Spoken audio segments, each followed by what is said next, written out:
Hey guys, this is Anime Ball Z here, and today we are going to be doing the opening part of What If Goku Was Half Kryptonian. Please like the video if you haven't already, and subscribe. It's totally free and you can unsubscribe whenever you want. There's nothing much else I'd like to say in the intro, so without further ado, let's get into the video.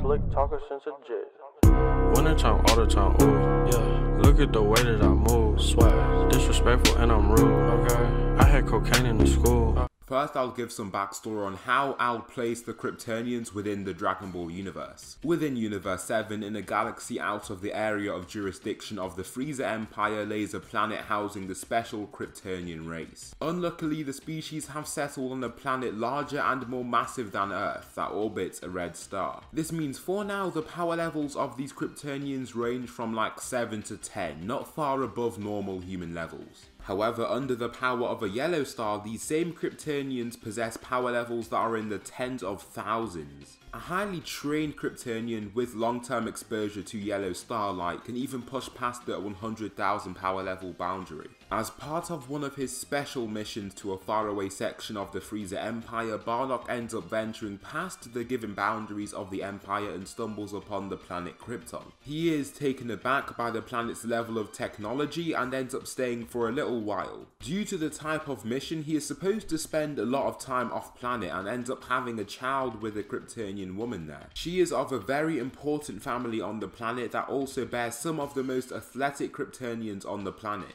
He names the son Kakarot, and during this time starts getting visions of the destruction of planet Vegeta. The Kryptonians despise this child that the two have had and decide to banish the child and the two parents away from the planet for good. Bardock must return to planet Vegeta from given orders by Frieza, and Bardock must leave her alone to return to his old family basically. He ends up returning and decides to send Kakarot back in a covert manner without Gine realizing. Kakarot is sent to Earth as he is in canon, and all of the Saiyans are killed by Frieza himself. Goku is still picked up by Grandpa Gohan and is given a birth power level of not 2 but instead 300. Of course, this is when he's under the power of a yellow star.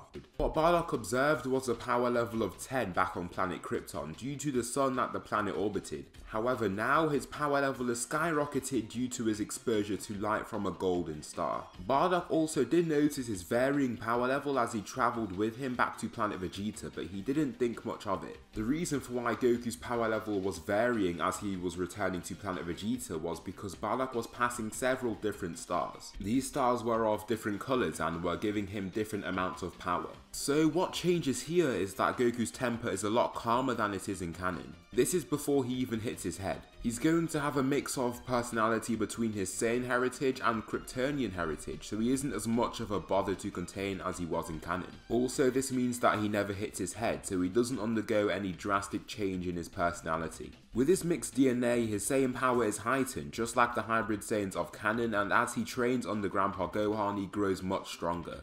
His power level raises to a high 1500 before he meets Bulma and ends up receiving special training from Master Roshi himself. What is different in his transformation that kills Grandpa Gohan is that he gains control of himself eventually. With a power level of almost 15,000, he ends up killing Grandpa Gohan and destroying the terrain with his very destructive heat vision. Also, he doesn't need to be taught how to fly because eventually he learns how to do it himself. It's a great asset, and he also learns how to utilize his heat vision, and that makes him a much more deadly warrior. As of now, he's the strongest fighter on the planet by a strong margin. The early sagas of Dragon Ball mainly consist of Goku basically getting what he wants. The obstructions to his plans can do nothing to hamper his progress since he's just so strong. His power level grows all the way to 11,000 by the time of the Tien Shinhan saga, and his strength shows no sign of stopping. By the time of the King Piccolo saga, Krillin is killed by Tambourine, but then once Goku gets there, he kills Tambourine with a simple heat vision blast that destroys his body. King Piccolo is also killed before he gets to wish for his youth, and so are his minions. However, I'll say that Piccolo is still born from the older version of King Piccolo and Goku keeps him alive. This is because he assumes that he'll be strong enough to defeat him if he was to act out in any way. Kami realizes how strong Goku is and wants to utilize the potential that he has. He can already fly and is now merely increasing his level of strength. There aren't really any more skills that he has to learn from the masters that he has. This time, as he enters the hyperbolic time chamber, he can actually stay in there for a long period of time. He manages to stay staying there for the entire year instead of the month that he spent in canon. His power level skyrockets to 20,000. The reason for his sharp increase in power is from two things. One, his Saiyan hybridity means that he has more potential, and two, his Kryptonian side means that he is growing stronger and stronger under the Golden Sun. After so much training, they also realize that his body is much more durable, even for his power level. This durability comes from his Kryptonian side that fortifies his body under the vitalizing rays of the yellow sun. Piccolo Jr. comes around and Goku is able to literally stomp him. A single strike almost kills him and Piccolo pleads for his life to remain alive. After this period, there is 5 years where Goku still marries Chi-Chi and they have their child Gohan. Gohan is half human, quarter Saiyan and quarter Kryptonian. His birth power level is 350, even higher than his father's, and his power begins to grow steadily also. By the time the 5 years of peace are over, his power level has already reached around 500. Raditz is then tasked with heading back to Earth to check on his brother and to see if he has completed his mission. Raditz drops down into the atmosphere in his spacecraft and easily destroys the frail farmer that stumbles upon him. Of course, Raditz isn't actually half Kryptonian in this story, so Raditz still has a power level of 1500. This means that Raditz's arrival goes pretty much exactly the same up until this point. Raditz meets Piccolo along his way and still he can do nothing to even leave a graze on Raditz. I'd say that Piccolo is slightly stronger at this point to try and surpass Goku, but of course this is something that he simply can't do. He still works hard to try and achieve that goal that he has, and so his power level is going to be around 400 and something. I'd say he's around as strong as Goku was in the canon at this point. Raditz then feels a strong power level of 502 and another power level of 331 in the distance. Intrigued by this, he heads right over to see what's happening. The waves of water below him rise explosively until he arrives in front of Kami House. Goku is already outside as he has sensed his power, but he knows he is way stronger than Raditz. "Don't come any closer," Goku shouts out before Raditz lands on the shore of the small island. "Brother, if it isn't you, our father's bastard child," Raditz says before stepping forward. Goku remains in stance and steps ahead of his son and friends to then face his brother. "How could your son have a higher power level than yourself? What am I expecting? How could a weakling diluted Saiyan like you possess any slither of strength?" After Raditz says this, he lunges forward toward Goku's son. He dashes forward, but Goku begins lifting his suppression and shatters his armor with a quick strike to his chest. The material crumbles and Raditz is stopped in place, totally shocked. The power his brother possesses seems impossible for the power level he had, but then he sees that his power level is now at 3400. "How? Your power level jumped suddenly," Raditz shouts, holding his chest. Goku, now angry, lifts his suppression fully and makes Raditz's scouter shatter because of his rapidly growing power level. "Over 10,000, how could this be?" Raditz says, stumbling away from his brother in fear. "Leave this planet and never come back or I'll kill you," Goku shouts in a protective but aggressive manner. Raditz thinks about going back to his higher-ups with his mission undone and what they'll do to him. Raditz makes the rash decision of flying forward again, but then Goku's eyes glow red and he blasts him right away. His body is blasted to smithereens and the intense heat from his heat vision scorches his remains and makes his body pretty much unrecognizable. This brings the Raditz saga to quite the abrupt stop and some events obviously change. Goku does not go to King Kai and the only option would be for Kami to recommend Goku to go to him for training. I believe that this is something that Kami would actually end up doing because Goku is in search of more power to use and he believes his techniques could be of use. Of course he knows that Goku also has great potential, so giving him more techniques and more training will make him an even greater protector of Earth. This time he crosses Snake Way in just a few hours. He is much stronger and his Kryptonian DNA makes him more adept at flight. Upon arriving at the area, King Kai is hyped up to see what Goku is capable of. As their training begins, he sees that he is quite a natural with the techniques that he is learning. He intends to spend only a few months there and he wants to return to his family rather soon. His main intention of heading over to King Kai is to try and get new techniques, but not to really hone in on his power. Of course, that is just something that he could do on Earth. After the first few months, his power level raises to 44,000 from the 28,000 that it was as Raditz arrived. He is now capable of Kaioken ×8 and this gives him a maximum power level of 352,000. Only if Goku knew he could be getting much stronger if he just rested in the core of a star to gain strength. Also, Goku doesn't actually know if he can survive in space yet, but since all the humans around him can't, he assumes that he can't also, but this is quite obviously false. During his training, however, Vegeta and Nappa are on course to arriving on the planet to take down the being known as Kakarot. Goku is still training with King Kai, and even with his new power, it would still take hours for him to head back to Earth. During this time, after the humiliation from Goku and his brother, Piccolo is more than furious and wants to train even harder than he did before. This means his power level will instead rise to 4,000 over these 11 months. Even without the warning from Raditz of the incoming threat, he still feels that it's essential to work as hard as he can. Gohan over this time naturally rises to a power level of 1,500. However, he doesn't train, but he can fly and use his heat vision. Raditz never had the time to tell the Earthlings that Vegeta and Nappa would be heading to Earth after him. This means that Gohan and the Earthlings aren't even training. The humans haven't really been training, but as Piccolo trains in solitude, he feels the key signature of two strong warriors hurtling toward Earth. Is that Goku? No, it's two people, one much stronger than the other, Piccolo thinks, while training. The other fighters on the planet soon sense their incoming strength. They land where they do in canon and destroy the surrounding city. Piccolo soon faces Nappa, and Vegeta is more interested in facing Goku than anyone else he sees right now. Piccolo and Nappa stand off against each other and they look to be of similar stature.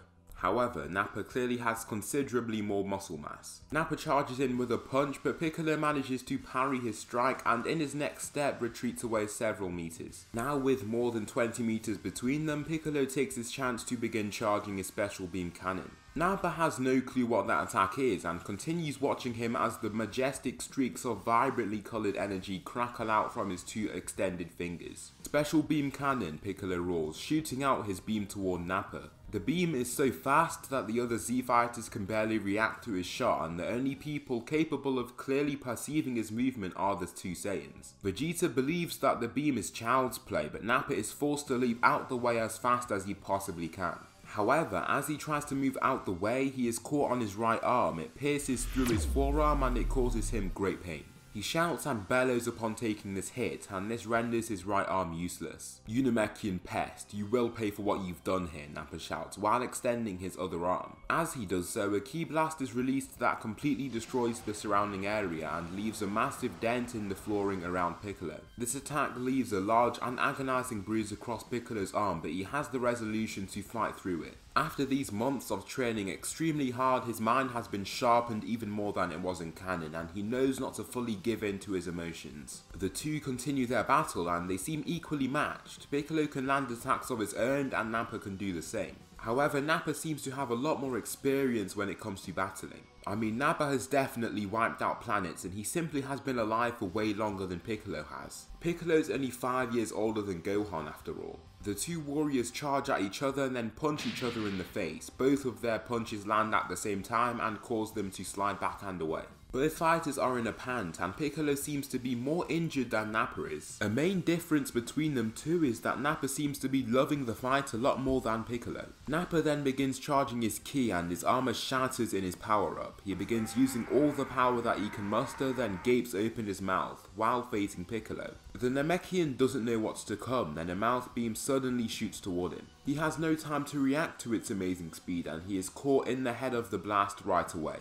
His clothes are scorched and he is left in critical condition, causing him to fall from the skies. He coughs blood shortly after contacting the ground and seconds later the Namekian perishes. Too bad you Namekians don't grow and adapt in the heat of battle. No matter how hard you train, the Saiyan race triumphs, Nappa shouts, while clenching his fist in pride. Nappa just smirks, then begins releasing a wave of ki blasts with his only able arm and they clash into the ground ferociously. Tien is taken out with the first blast, and as Yamcha tries to escape, he is taken out by collateral damage. The only remaining fighters are Krillin, Gohan and Chiaotzu. Gohan, who has basically never fought a day in his life, is frozen with fear, and Krillin is forced to use his Destructo Disc to destroy the incoming yellow ki blast. It severs the blast and reduces it to a loose collection of energy that soon disperses. "Come on Gohan, fight for yourself or you'll die," Krillin shouts before powering up himself. "I see you two are trying to give me a little bit of resistance. I'm not going to stand for that," he says in his descent. As Gohan sees the large burly warrior approaching him, he snaps. His eyes start glowing red and he lifts into flight subconsciously. Vegeta looks at his power level and is then astonished with the growth in his power. "His power level, how could it have passed even 5,000, Vegeta says while standing from his rock. "It's plateauing at 6,000, Vegeta states, making a drop of sweat trickle down Nappa's cheek. His worried face turns to an anxious chuckle. "Your scouter must be broken, a sane child of diluted blood cannot contend with me," Nappa shouts. However, Gohan uses his heat vision and it pierces right through his chest. The two beams just miss his heart, but he is certainly gravely injured. He falls from the skies and lands on his feet, coughing blood and grasping onto his chest in agony. He has a wary facial expression and falls to a knee, weakened. However, he summons the energy to leap at Gohan in rage. Gohan's power is already dwindling and his mind is becoming clouded by fear once again. Just before Nappa can get to him though, Goku kicks him in the side of his body and hurls him through several rock hills, killing him. He lands and even in his suppressed state, his power level exceeds even 10,000. His power level is now 60,000 and he is capable of Kaioken times 10. This means that Vegeta basically stands no chance against him. "So it's you, Kakarot," Vegeta says, while lifting from the rock that he laid upon. The two stand off and then fly off to begin their battle. Goku lifts his suppression to begin the fight and Vegeta is frozen in place as he sees the numbers showing up on his scouter. His power level reaches 60,000, his maximum, and Goku destroys the rock that he is standing on in his power-up. A single punch leaves Vegeta coughing out blood and gasping for air, but then Goku punches him through another rock gizzard to slam him into the floor. Goku remains in flight, slowly descending down to him, and Vegeta is taken aback by how powerful he really is. He crawls away, holding his chest in pain, and he summons the last of his remaining energy to release a fake moon into the sky. Goku just tracks the blast with his heat vision and destroys it with it, leaving Vegeta with no more options. "Wait, Saiyan, wait," Vegeta pleads, while raspily coughing and cowering away. "Why should I?" Goku asks. "You don't want to kill me. I promise I'll do no more harm on this planet. I shall leave at this instant," Vegeta claims, while frailly returning to his feet. Goku gives his claim a few seconds of contemplation before coming to a conclusion. "Fine, if you dare return to this planet, I'll destroy you," Goku shouts, making Vegeta fly off. As you can see, Goku's demeanor is a lot less bubbly than it was in the canon timeline, and it's a lot colder too. In minutes, the weakened warrior leaves the planet and seemingly is never to return. With Piccolo dead, their friends can't be revived, and so they must head to the planet Namek to retrieve them. They receive the spaceship, and as of now, Goku still thinks that he needs to be in a ship to survive in space. Gohan, Krillin, and Goku head over to Namek, and in their journey, their air concentration drops a little in the ship. The other humans on board feel it, but Goku feels nothing. He can feel himself breathing, but then he realizes that there is literally no need for it. However, in their journey, Goku starts feeling weak and lightheaded as they leave the sun that the Earth orbits around. His power varies wildly as they come into close contact with neighbouring stars, and his power level surpasses even 100,000 as they cruise past a blue star. However, his power level drops to as low as 25,000 as they pass a red star. As they arrive on Namek, his power level returns to its usual 60,000 and they land on the planet. The soldiers that try to attack the crew are swiftly taken care of by Goku, who can take them out even with considerable suppression to his power. His power level still reaches 20,000 though, and this is a cause for concern with the Frieza Force. His power level is high enough in that moment so that it's sensed by the scouters of Zarbon and Dodoria. Did you see that? A power level of 20,000 appeared in the distance. Do not fret, it must be some malfunction, it's nothing to worry about. You two surpassed that level anyway, don't you? Frieza says in his levitating pod. That is true, Dodoria says, before continuing their mission. Vegeta now has a power level of 20,000 just like in canon. He got beat up for less time, but the injuries he received were certainly life-threatening. This means he still defeats Kui with ease, but now he feels a little clueless about how someone like Goku could be so much stronger than he is. His abilities and his son's abilities are clearly from the other race that makes up their genetics, so it makes the origin of their powers a source of curiosity for him. Scouting, Goku heads out alone as they find a Dragon Ball. Another Dragon Ball is heading to that area, and all they can assume is that there is another party trying to gather the Dragon Balls alongside them. However, Goku knows how strong he is and feels confident even when confronted with the possible threat of Frieza. He slowly traverses the planet with a suppressed power level, but he can still fly rather well, just at a much slower speed. He arrives at the scene and watches on as the Namekians are slaughtered. He can barely stand to watch this, and his Kryptonian blood is urging him to jump in there and help. After seeing Frieza, he stays put, but once he sees Dodoria about to kill Dende, that takes him over the edge. His power spikes up and he dives down there to then punch Dodoria away. His single punch kills Dodoria and Zarbon tries to pounce on him in quick succession. He has no time to even see the alarmingly high power level displayed on his scouter. He must fight right away. He zooms forward and punches Zarbon in his face, but his slightly higher power level somehow allows him to maintain consciousness. Zarbon grabs his smarting cheeks and looks back to Goku, stunned. He almost can't believe how strong he is, and then he wipes the blood coming out of his mouth. With the time that he has, he begins to try and transform, but as he is doing so, Goku releases 2 beams of heat from his eyes that sever Zarbon in half. His scorched remains topple to the floor, and Goku simply looks up to face Frieza instead. The Emperor looks concerned as his 2 right-hand men have been taken out with complete ease, but his level of strength is too high for him to be bothered. The 2 formidable warriors face off against one another, and Frieza then decides to step out of his levitating pod. "You're proving to be quite the nuisance. I think I might have to kill you now," Frieza says. Goku's eyes begin glowing red after he says this. "Not if I kill you first," he replies, clenching his fists in anger. Frieza dives toward his adversary and violently attacks Goku with a punch. Frieza is simply way stronger than Goku is now, and so he is hurled through several buildings and is left with blood dripping out his mouth. However, due to the amazing healing factor he possesses from his Kryptonian DNA, his injuries fade rather quickly. Feeling just how strong Frieza is, Goku doesn't think twice about using his maximum power. He is aware of the warnings given to him by King Kai also, and he doesn't want to waste any time. He uses Kaioken times 10, and with a new power level of 600,000, he is actually stronger than Frieza in his current state now. Frieza doesn't even think twice about the transformation that he has used, and still believes that he is physically superior to him. Frieza tries to land a kick, but Goku catches his incoming leg and strikes him further away. Goku does not have much time with his Kaioken, and so uses relentless attacks coupled with his annoying heat vision. He also uses his adeptness at flight to try and disorient Frieza, and he does succeed in doing so several times. Goku then steps back after using such an exhaustive form, now panting. Frieza has many bloody wounds across his body, mainly from Goku's use of heat vision, and he looks furious. Frieza then screams and releases a massive aura while transforming. He grows to a monstrous size, then towers over Goku with a new power level of 1 million. Goku almost can't believe what he's seeing or feeling. His injuries received were too minor for him to have received any type of Zenkai boost, so he is still at his normal power level of 60,000. Goku knows that he stands absolutely no chance now, and he simply doesn't have the energy to use his Kaioken times 10 again. He feels like doing so, but he remembers the advice given to him by King Kai and that he would possibly be killed from trying to abuse his power. Instead of staying to fight, Goku zooms away with Dende at top speed and begins suppressing his power as he reaches further and further away from Frieza. Vegeta, upon watching Goku fly away, is beyond stunned. The key signatures he was picking up as the 2 fought was insane, and he almost can't believe how strong the Saiyan is. Just what is your second half hybrid, Vegeta thinks upon watching him fly. As he flies, however, he zooms forward toward him and is confident in the powers that he has attained. "Kakarot," he roars, making Goku stop in place. "Come on, Vegeta, now isn't the time for this," Goku says, unwilling to fight. To be honest, Goku knows that he can easily destroy him and simply wants to return to his base. Vegeta will simply be wasting his time if they were to begin battling. "Be quiet, Hybrid Saiyan, I've gotten stronger ever since our little scruffle," Vegeta claims before he begins powering up.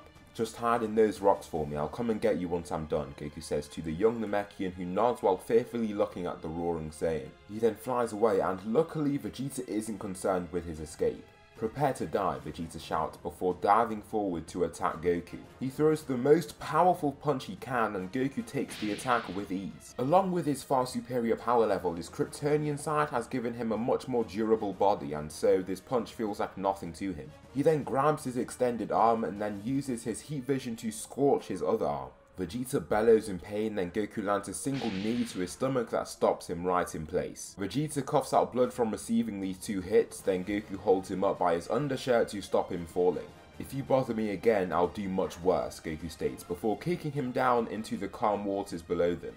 The once still waters then erupt as Vegeta is powerfully shot into them. Large waves are produced that crash into the adjacent rocks, and in a flash, Goku grabs Dende, then flies away back to where Bulma, Gohan and Krillin are. Following this, Dende tells the group of Guru, and they urge Goku to head out there to get his potential unlocked. He can get stronger and then use even higher multipliers of Kaioken if he does so. Goku, using the guidance from Dende, heads to Guru, and he has to suppress his power level quite a lot. He doesn't want to alert the soldiers of his power level, and if Frieza were to attack him, he'd be toast. Since he's Kryptonian though, he can fly quite fast even when suppressing his power a lot. Upon arriving at Guru's place, Guru doesn't hesitate to give him the Dragon Ball since he can sense that Goku is of pure heart. His power level raises to a whopping 100,000 and he can now use Kaioken times 12 just from having a stronger body.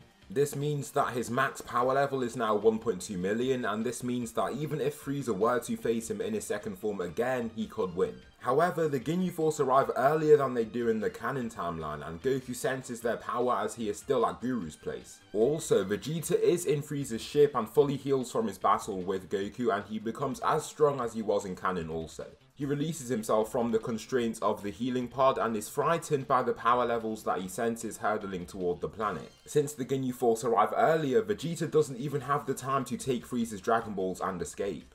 By the time the Ginyu Force arrive, Vegeta is still on board Frieza's ship. "Dende, you stay here and stay protected. I'll head back to get my friends," Goku says, standing on the edge of Guru's tower. "Stay safe, warrior," Nell says to him before he blasts away. He flies so fast that he gets back to his friends in no time. The Ginyu Force land where Frieza is, and their first order is for them to take out Goku. Frieza still has his Dragon Balls and Vegeta does not want to get the Dragon Balls any longer. There would be no way for him to complete a covert mission like the one he had thought of due to the Ginyu Force that have arrived. Goku arrives back at the base with a Dragon Ball, and then the Ginyu Force are seen powering toward him and his crew. Goku doesn't even take the time to rest and activates his Kaioken times 10. He isn't sure of what Kaioken he can go up to yet, but he decides to stick with Kaioken times 10 for now. Berto, who is the furthest ahead in the group of fighters flying to him, is killed with Goku's heat vision that shreds through his entire body. His internal organs are damaged to the point of no return and he falls from the skies. Goku then does the same to Goldo, who isn't even fast enough to react. His heat vision decapitates his head while also severing Jace's arm clean off. Jace, after receiving that beam of heat, is in rage and agony. He uses his other arm to try and blast the same. "Take this," he shouts, hurling a large red ki blast forward toward him. However, Goku stands right in the way of the blast and takes it head on. Once the smoke clears, he is revealed with no injuries whatsoever. He uses his heat vision to stab through his chest, then lands a swift punch to his chest that shatters his armor and kills him. After mere seconds, only Recoome and Captain Ginyu remain to provide resistance. "Frieza recommended us to fight together, so that is what we shall do. Recoome, let's begin," Captain Ginyu shouts as they both power up. However, Goku simply uses his heat vision again to cut them both right in half. Their lower bodies go tumbling down and the two warriors remain in flight for a split second before they fall as well. Streams of blood trail behind their falling bodies and the Ginyu Force are gone, just like that. Before I continue the plot, I would like to go over some plot inconsistencies that were present in my last story. So, Namek has 3 sons, and the sons fall under the orange to yellow hue, which would likely make Goku significantly stronger than he is on Earth. Therefore, I'll make Goku's power level as he touched down on Namek not 60,000 but 90,000 instead. Then, as he unlocks his potential at Guru's place, his power level increases to 125,000, not 100,000. As Goku's eyes begin to cool and stop glowing, he looks in the distance and sees Frieza on his way toward him. "That's Frieza," Krillin says in fear. "Do not fret, I'll make sure to destroy him this time. I'm stronger now," Goku says, slowly flying to meet him. "I never would have thought you could kill my strongest men so quickly like that. You really have impressed me," Frieza says in his first form. "Stop wasting time and transform. You won't stand a chance in the current state that you're in," Goku replies coldly. "If you want me to do so badly, then I shall," Frieza says, beginning his power up. He shouts and shouts until he transforms into his second form. Goku takes this chance to push further and he begins using Kaioken times 11. He finds out that he can use it just fine and sticks with it. Frieza doesn't even give Goku the luxury of another conversation and just punches him out of nowhere. Goku is quick enough to block and he takes the attack right on. Frieza carries on advancing to try and attack him again, but in his advance, Goku shoots him with his heat vision. It lands on Frieza's chest, then Goku brutally pulls the vision across it. He leaves a large wound across his body, and this infuriates Frieza even more. Their battle continues for the brief time of Goku's Kaioken, and Goku is able to gain the upper hand. He punches Frieza downward, then begins using Kaioken times 12. He then launches a super powerful Kamehameha wave downwards, forcing Frieza to block. Frieza is already significantly injured and is too weak to move out of the way of the incoming blast. It slams into him, then he slams into the waters below them. The water meeting the energy wave causes large tsunami-like waves to rise from the point of impact. As the blast dies, Goku reverts to his base form and is exhausted, while Frieza strugglingly removes himself from the waters. Frieza coughs blood, then using the chance that he has now, transforms into his third form. This is not good whatsoever, and Goku looks weak and broken down. However, his stamina slowly starts to return to him. His healing factor allows for him to expend ungodly amounts of energy without being totally fatigued. Also, as he is under the power of the sun, he is getting even stronger by the second. Frieza attacks him in this new form of his and slams him through an entire rock hill. Following this, Goku gets completely beaten up and there's nothing that he can do. He lurches away from the incoming warrior, then uses his heat vision to try and keep Frieza away from him. However, as the heat vision comes his way, Frieza uses his palm to take them head on. All the heat vision does now is leave a bruise across his palm. Those lasers aren't gonna work any longer, Frieza shouts before kicking Goku onto the ground. After those relentless attacks, Frieza just stands over his body with a grandiose smile. However, these seconds are pivotal for Goku as his body starts healing him from his injuries. He continues to cough and cough blood, making Frieza smile even more, but his power boost begins to show. "Do you feel that, Gohan?" Krillin asks, becoming more attentive of the battle at hand. "Dad's gotten much stronger," Gohan says. "Looks like he can't sense ki signatures. That's definitely gonna be in Goku's favour," Krillin says, upon watching the Saiyan rise. There is still blood and dirt across his body, but he is totally healthy now. After that beatdown, Goku's power level has risen from 125,000 to 3.3 million. Frieza tries to punch Goku again, but this time he catches his punch and simply stands there. Frieza looks him up and down and tries to remove his fist from his grasp, but he simply can't. He tries to punch him with his other fist, only to feel a striking pain run down his arm as he does so. "You're done now, Frieza," Goku says, before using Kaioken times 20. His body can pretty much easily take the strain from this, and his power level rises to 66 million. Everyone on the planet that can sense ki is astonished with what they are feeling, and many of the people assume that it's Frieza with that power, not Goku. A single kick launches Frieza several hundreds of meters away, but Goku tracks him down like a predator chasing prey. The beatdown that Goku gives Frieza is insane, and he barely gives him the time to transform. Frieza stumbles away from Goku, who is walking toward him. The Saiyan punches him once and shatters every bone that he contacts. Frieza drops to his hands and knees, totally out of energy and motivation. "Your wicked deeds have to be paid for with your life, Frieza," Goku coldly says, as his eyes start to glow. However, as he does this, Frieza's body starts to crack apart, then a blinding light is given off before he is given the chance to use his heat vision. As the light dies down, Frieza is revealed in his final form, and he is already using 50%. Goku takes this time to deactivate his Kaioken so that he can give his body time to rest. "You stand no chance now, Saiyan. This is the power that I've been itching to release after all these years. Feel honoured to experience it firsthand in your last minutes of life." While he is still resting though, Frieza takes the chance to speed blitz him and kick him into a mountain. The mountain shatters as soon as he contacts it, then Frieza continues with his assault. The attacks are damaging and agonizing for Goku, and his injuries pile on. As Goku stands ahead of Frieza, the crazed Emperor shoots out a multitude of death beams that pierce through his body in various places. The other people on Namek can't help but just watch on, and even Vegeta is viewing this event in the distance. So Frieza prevailed once again. He even managed to defeat Kakarot, Vegeta thinks to himself, watching on. Goku falls to his knees, and if it wasn't for his insanely durable body, he'd be dead by now. This is what Frieza assumes, but as his head is planted on the ground, his body slowly but surely starts to heal. Without Frieza's knowledge, Goku's power level is raised even higher, to a whopping 10 million. "Frieza," Goku shouts, catching his attention. Frieza almost can't believe it, then Goku begins powering up. His sheer desire for power pulls out all of the strength that he can from within himself. His power level starts to rise considerable amount and suddenly his hair switches to gold. "Your tyranny ends here, Frieza," Goku shouts before his power starts to climb even more. Frieza just watches on in shock and then he enters his Super Saiyan form. His power level is now at 500 million, which is way above Frieza's. Frieza fearfully steps away, but from distance Goku assails him with his heat vision. Subsequently he zooms forward and lands a single devastating punch that just kills Frieza.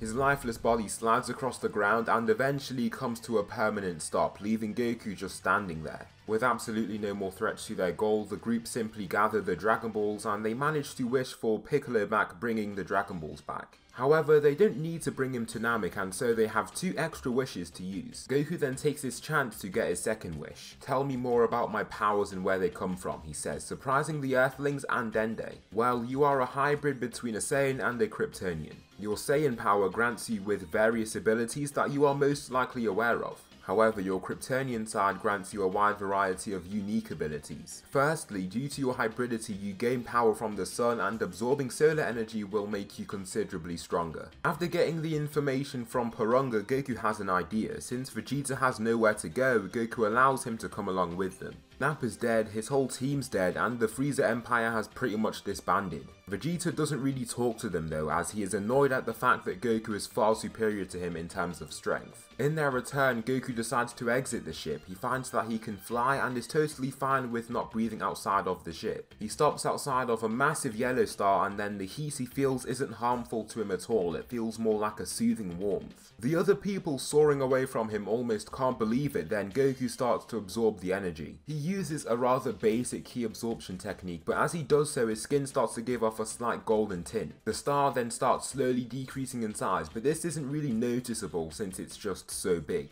Eventually, Goku submerges himself in the star's mass and just feels insane levels of energy flowing into his body. It's like Superman's Prime 1 million form, except it's accelerated because he's absorbing the energy with ki absorption.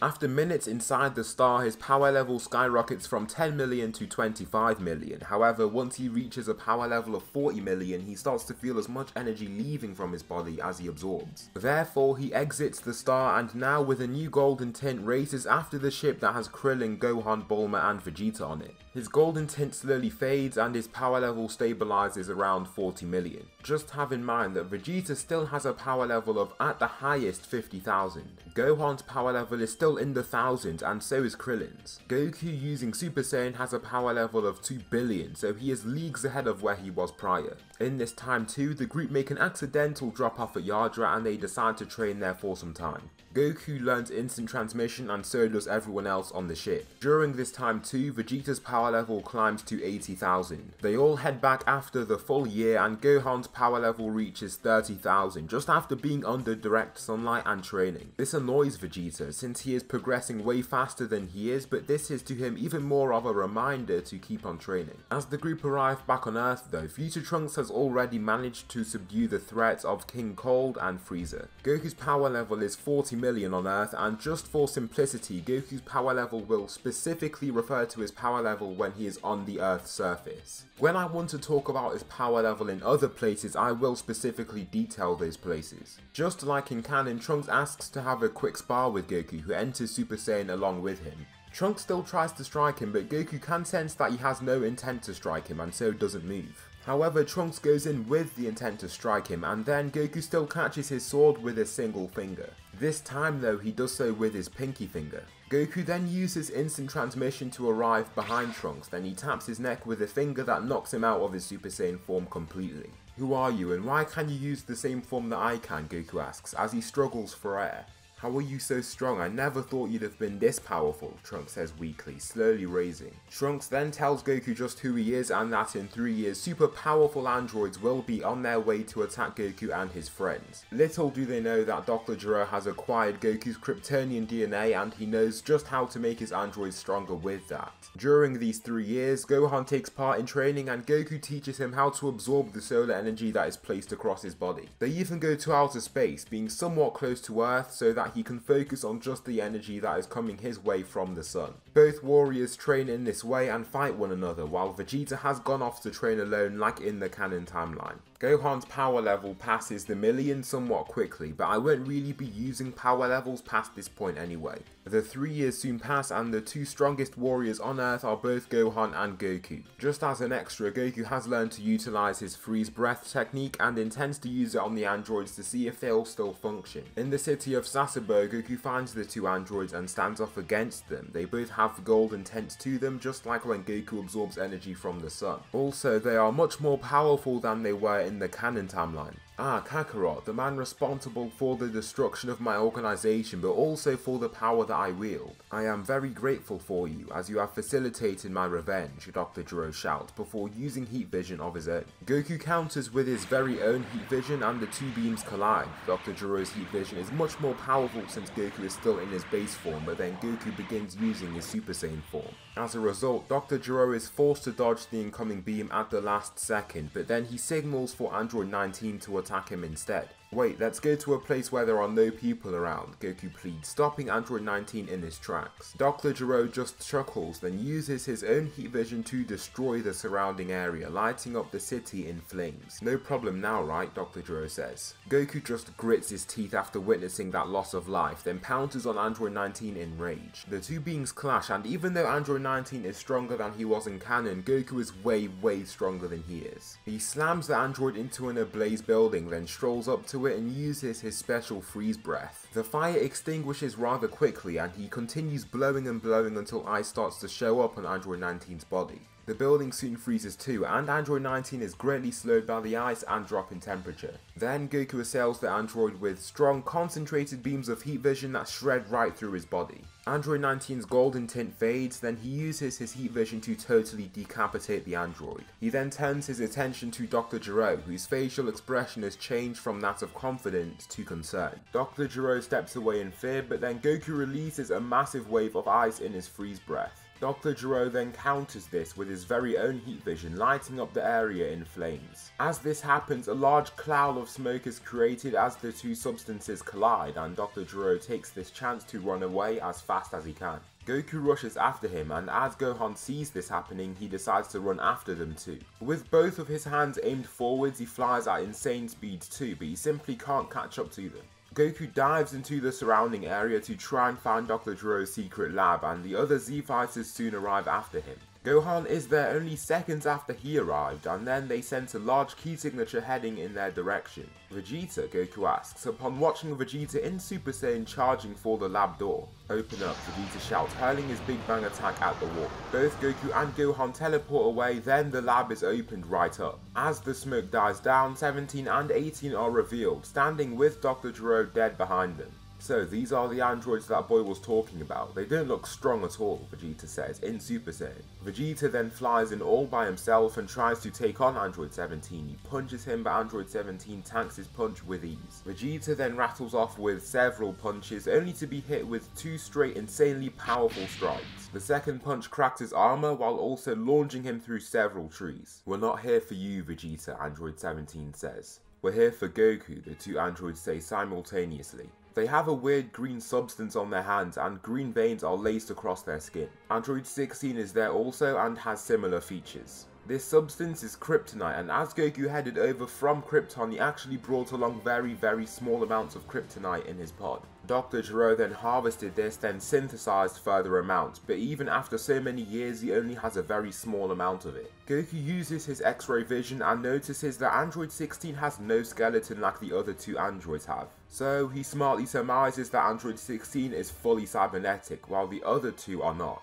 Once they notice him, they charge at him and Goku then powers up into his Super Saiyan form once again. Taking the first punch from Android 17, its energy is being stricken out of him. He also feels significantly weaker, but his weakening takes some time. Therefore, he still manages to shoot 18 away with a kick, but as Android 17 stands not too far from him, it's like he's losing energy by the second. I can see that you're getting weaker. This crystal really is doing its job, Android 17 says, before punching Goku into the ground. Goku coughs blood and falls out of Super Saiyan, then receives a terrible beating from Android 17. He takes crazy punches and kicks, then the two androids strike him at the same time to knock him out completely. The group have no clue how Goku was taken out so quickly, and they're not even sure if Gohan could take them out. However, Goku is about to be killed, and so their main objective is to escape. Gohan teleports so that he arrives beside his father, then uses instant transmission so that he disappears along with him. The other fighters then hold on to Krillin as he teleports them away too, leaving the androids annoyed that they hadn't killed Goku. Future Trunks had grabbed Vegeta before leaving, but then as he arrives at the Kame house, he blasts away in humiliation. Piccolo then goes off to fuse with Kami to get more power, and Goku slowly heals, but this is much slower with kryptonite all over his body.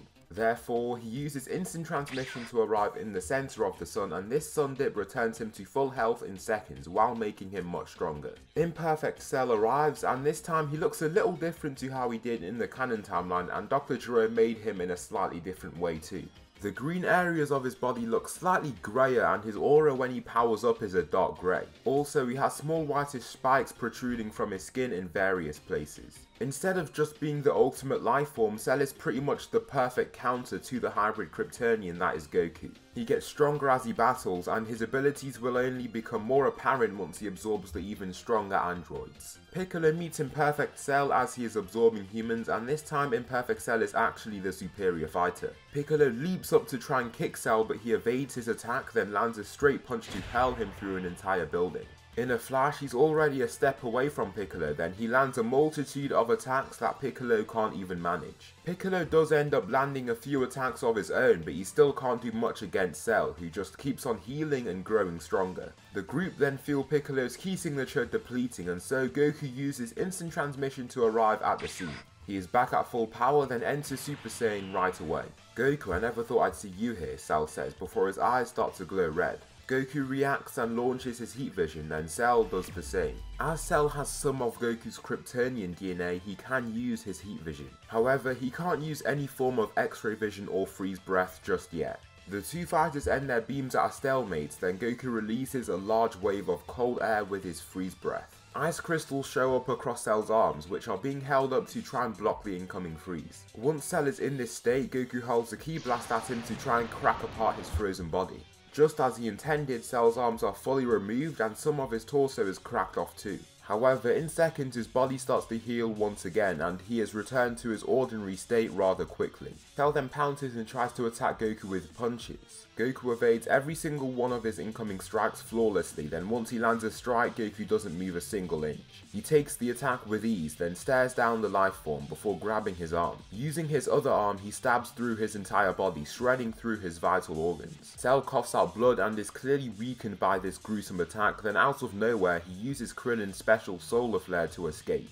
Goku is still stunned by this, even as a Kryptonian, but he manages to return to his senses more quickly. He then retrieves Piccolo, and once Piccolo is at full health, he, Krillin and Tien go off to try and search for Imperfect Cell. Imperfect Cell is in the shadows, absorbing humans and suppressing his ki so he is almost impossible to find. On the lookout, the Saiyans are present as they try to figure out what their next step is. Future Trunks and Vegeta agree to head into the hyperbolic time chamber first. While this is happening though, Gohan and Goku head to the nearest star to the solar system. It's a yellow star just like the sun, then they decide to house themselves inside, growing stronger by the second. During this time, the androids go to Kame House like in canon, and Piccolo ends up trying to face Android 17. They both are pretty much equals, and the kryptonite has no effect on Piccolo. They both punch each other in the face at the same time, causing them both to fly away from one another. Piccolo is breathing rather heavily, but Android 17 just faces him with no alteration to his breathing rate since he has infinite stamina. As they both stand against each other, Cell arrives at the scene to try and absorb the android that he sees. This time he has absorbed so many different people's power and he far surpasses Piccolo now. He zooms right past him, but Piccolo chases right after him and attempts to battle him. He grabs Cell, but then he uses his heat vision to sever Piccolo's arm off completely. He screams in pain, but then he grows the arm back and uses this arm to punch Cell right in his face. Cell is moved slightly, but he doesn't even feel pain when he takes the punch. Piccolo tries to strike him again, again, but once he tries to, his fist is caught before he can even do anything about it. Cell then pierces right through his chest with his heat vision, weakening him a significant amount. Piccolo staggers after receiving this attack, then Cell uses his tail to stab through his entire stomach. Blood spurts out everywhere, and there is little that he can do. His body drops to the ground and Cell zooms forward to absorb Android 17. Once he does this, he achieves his semi-imperfect form and becomes much stronger. Whitish crystals protrude from his body just like before, and he looks a lot greyer than he once did. Once this happens, Vegeta and Trunks appear out of nowhere to face the new threat. During this time, Goku and Gohan have submerged themselves in the star and are swiftly absorbing its power to gain more and more strength. Vegeta and Trunks face off against Cell, then Vegeta takes his chance to try and face him first. He enters his special Super Vegeta form and tries to fight him, but the gap between them is too large. Vegeta soars toward him and punches him right away, but as he does this, Cell catches his punch. With his fist caught, Vegeta can barely move around. Vegeta tugs at his hand to try and remove himself from his grasp, but there isn't anything that he can do. Cell then smirks and headbutts him hard. He leaves a large bruise across his head, and Vegeta staggers away, dazed. Cell then punches him in the gut, and this returns him to his knees before he viciously stabs through his back with his spiky protrusions. Trunks, after seeing his father being beaten so badly, rushes right into battle. He charges at him in his special ultra state and hits him with his burning attack. The orange ball of ki clashes with his body violently and gives Vegeta just the few seconds he needs to escape. Vegeta feels humiliated and weak for allowing himself to be saved by his own son. Trunks clashes with the burly monster and tries his best to hold it off, and he puts up a good fight. He has insane strength from using grade 3 Super Saiyan, but his speed is greatly diminished and Cell can easily swerve past his attacks even in his second form. Trunks roars and tries to throw a punch, but Cell swerves so that his whole body is above his extended arm, then he lands a knee to the Saiyan's head. His nose snaps on impact and he is shot backward upon receiving the forceful strike. Cell then stabs through his body too, returning him to his base form also. Trunks falls to his knees, holding the open wound in his torso. Cell then shoves him onto his side and surveys the area like a crazed predator searching for his prey. "Where is Android 18? He roars. Not only is he visibly different this time, he also has a different voice. It's much deeper and he sounds more beast-like. Across the galaxy, Goku is focusing on the key signatures he feels from Earth, and he can feel 2 signatures steadily depleting. Cell absorbs a helpless Android 18 and enters his perfect form, now totally grey. He is taller and much more muscular, while also looking a lot more beast-like. "You warriors have disappointed me with your weakness. I shall give you 10 days to recuperate your strength so that you can face me in that time. I am awaiting Goku and his son to arrive also." Vegeta and Trunks are evacuated from the scene and healed, getting even stronger after their Zenkais. Now, future Trunks would be able to take on the likes of semi-perfect Cell in this what if, but he is certainly inferior to the perfect form of Cell. Goku and Gohan arrive back on Earth, glowing with golden energy and much stronger than before. Even after no training, they both surpass future Trunks and Vegeta by a lot. Utilizing this time that they have, Goku and Gohan decide to step into the hyperbolic time chamber. They train and train, using their healing factors to abuse their Zenkais even more. They grow way faster than future Trunks and Vegeta do, and by the time they're out of the chamber, they're more than ready to take on Cell. They take the extra 8 days to rest, and once their rest is up, they head to the Cell Games arena to take on Cell. Unlike the canon series, Goku is still superior to his son. He is half Kryptonian, while Gohan is merely a quarter. This means that he is incapable of using freeze breath and X-ray vision.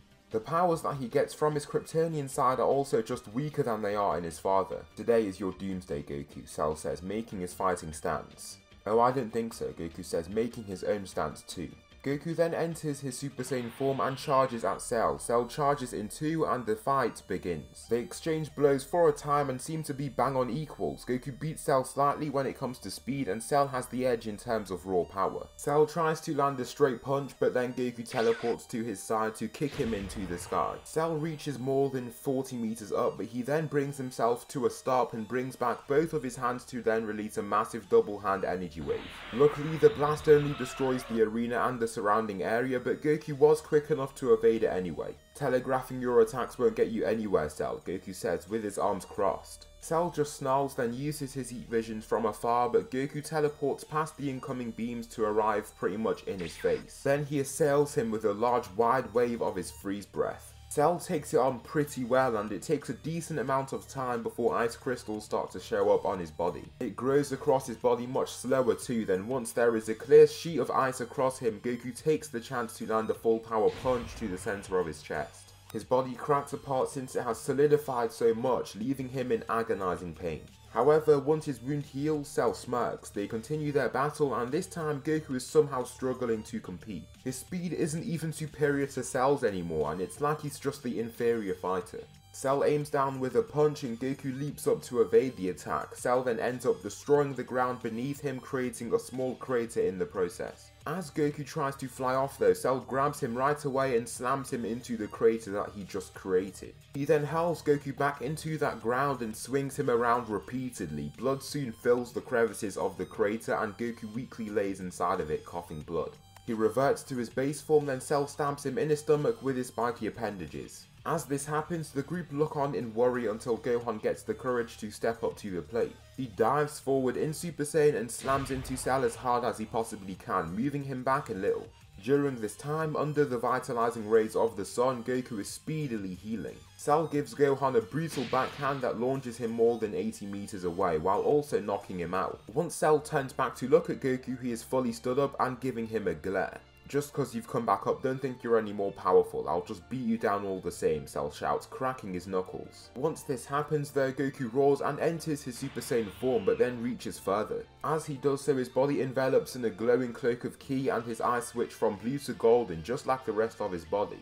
Giving out a last final roar, he ascends into his next stage of transformations. He looks significantly more muscular, but is still a decent way off the grade 2 form. His hair looks wilder and more of it stands up as he's in Super Saiyan 2, but this is not Super Saiyan 2, this is the Super Kryptonian Saiyan transformation, a form only accessible to those with enough Kryptonian and Saiyan blood within them. Cell doesn't look bothered about his new state and tries to punch him again, but Goku drops him to his knees with a single strike to his abdomen. Cell warily looks up to face Goku, who already has a palm right to his face. "No, Cell, today is your doomsday. Be gone," Goku says, before releasing a large energy wave that vaporizes Cell while also completely destroying the surrounding area. The Z Fighters are forced to evacuate since the attack is so powerful, and with that, Cell has been totally defeated. In this story, the androids are instead wished back by Krillin, and then their kryptonite is simply removed and their bombs are removed by Bulma also. They pretty much have to comply because even if they can take on the likes of Goku and Gohan with their kryptonite, they'd be stopped by the likes of Vegeta. Future Trunks then makes it back to his own timeline and destroys the androids as well as Imperfect Cell once he makes his appearance. For this 7-year time skip, Goku is still alive and is continuing to grow stronger under the power of the Yellow Sun. For an entire year of this time, he enters a star and swiftly absorbs its solar energy, growing much stronger. He gains access to Super Saiyan 3 only after 2 years, and in the following years he begins training such form but finds his Super Kryptonian Saiyan form a lot more useful. Gohan, just like before, distances himself from the whole fighting life, but as he is under a Yellow Sun, he doesn't actually grow weaker. Also, his Kryptonian desire to protect those around him still urges him to continue training even a little bit. Inevitably, this is what he does and he grows even stronger. Goku's Super Kryptonian Saiyan form has a multiplier of 500 times. This means that this is actually the strongest form that he has, and its stamina drain is below that of Super Saiyan 3, so he utilizes this form much more often. Vegeta has become quite secluded and is still bitter about the growing gap between him and his rival Kakarot. However, it begins to dawn in on Vegeta more quickly that the gap will only continue to increase no matter how hard he tries. He is an elite Saiyan, but Goku is a hybrid and possesses powers from some other supposed warrior race that is making him even stronger. Goten is stillborn too, and Goten is also a quarter Kryptonian, quarter Saiyan and half human. Goten still possesses enormous potential, but the thing about Goku's children is that they are merely a quarter Kryptonian. Their Saiyan side boosts their power as they are tribrids, but the quantity of Kryptonian blood within them is just too low. Just like Gohan, Goten is incapable of using freeze breath and X-ray vision. The events before the World Tournament saga go rather similar, but Goku has already met his son Goten since he never died in the Cell Game saga. As an adult, Gohan faces Kibito at the World Tournament saga and enters his Super Kryptonian Saiyan form for the first time ever. It surprises him himself and he feels incredibly powerful, but this only means that Spopovich and Yamu can take even more energy from him.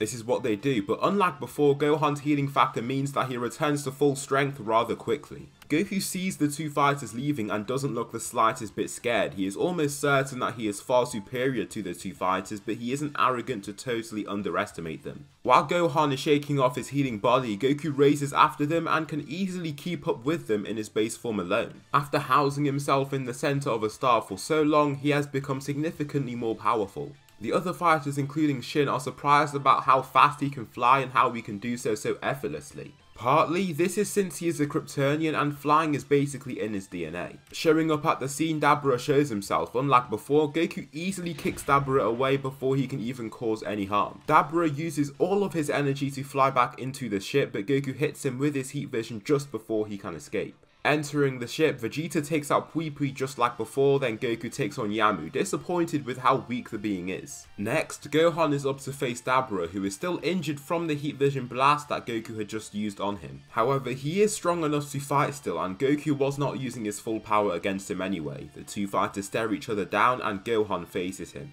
Gohan enters his Super Saiyan form to test the waters. He punches Dabura into a mountain, then the Demon King tries to use his special spit against him. However, Gohan teleports so that he arrives just in front of it, and then he releases his beams of heat vision. Dabura gets hit initially and tries to escape, but Gohan tracks him along his way. This ends up damaging his arm a significant amount, but he doesn't look like he's backing down anytime soon. After receiving that attack, he grits his teeth while heavily breathing from the agony, but then he uses his other hand to release a full power energy wave. Gohan takes the attack head on and he pushes against it, then enters his Super Kryptonian Saiyan form to push the beam right back. Dabura is forced to fly up as fast as he possibly can and the area below him is totally destroyed. Gohan simply stands still and awaits an attack from his adversary, but he looks weakened and barely able to continue. Summoning enough ferocity and determination, he flies forward with a scream to try and attack Gohan once again. However, once he extends his arm, Gohan is already behind him with his hand right through his chest. Dabura coughs blood and Gohan retreats and blasts him away with a Masenko beam. However, now Babidi has already summoned enough energy to break open the sealed ball from the fights that have occurred. Majin Buu is then released from the ball, but once the ball opens, Goku launches his Kamehameha wave while Vegeta and Gohan do too. Vegeta launches his final flash and Gohan launches his Hyper Masenko. This releases a large explosion, and once the light dies down, a pink gas can be seen in the sky. It eventually condenses into Majin Buu. He childishly steps from foot to foot, then flies toward the Saiyans. Goku is the main fighter to step up and punches Buu's head into bits. He is still in his base form, then he enters Super Saiyan to kick Buu more than 100 meters away. Once this happens, Buu's body reforms again and returns to its ordinary state. Goku takes note of his odd regenerative abilities and so takes the time to power up into his most powerful form. As he powers up, the people watch on in astonishment from how powerful he is. He destroys the area around him and rocks fly out and break apart from the energy that he's releasing. Buu flies right for him, but as this happens he takes aim and launches his signature Kamehameha wave. Buu gets hit right on and almost completely vaporized in the center of the beam. He is reduced to a state that he can't heal from at all and the threat of Buu has been dismantled. Following this event, Babidi is taken out and the Kais thank the Saiyans for all of their help. Now what comes is the large time skip between Dragon Ball Z and Dragon Ball Super. A few years pass and during this time Goku is getting even stronger. As he is training in places in space and releasing his full power, he catches the attention of Whis. As he trains also, he concentrates on the solar radiation that is being aimed at him so he can absorb it. Even though he doesn't spend extended periods of time in the sun, he still grows significantly stronger and it makes Beerus even more excited about possibly facing this being. Goku is training on King Kai's planet just like before, then Beerus shows up to meet him. Goku is training in Super Saiyan 3, training his stamina while using the form, then Beerus shows up out of nowhere. He ends up talking to Goku and asks him if he is the Super Saiyan God. Goku has no clue what he's talking about of course, but he says that he's just strong. Beerus seems quite bummed out, but he wants to test out his strength and decides to test him in battle. Goku immediately powers up into his Super Kryptonian Saiyan form and charges at the God of Destruction with immense speed. He becomes a complete blur to King Kai as he is watching, then he tries to punch Beerus, but once his fist is extended, Beerus is already beside him. He lands a quick tap to his neck and nearly knocks him out in one go, but his healing factor and insane durability means that he is pretty much fine in seconds. He then tries to hit Beerus with his heat vision, but he predicts and evades the beam of heat with a simple sidestep. Goku then tries to assail him with his freeze breath, but he can't exactly hit him right away. Beerus ends up standing in the wave of ice, but it does nothing to his body. To him it's just a cool breeze and he just smiles under the wave of cold, feeling refreshed by it.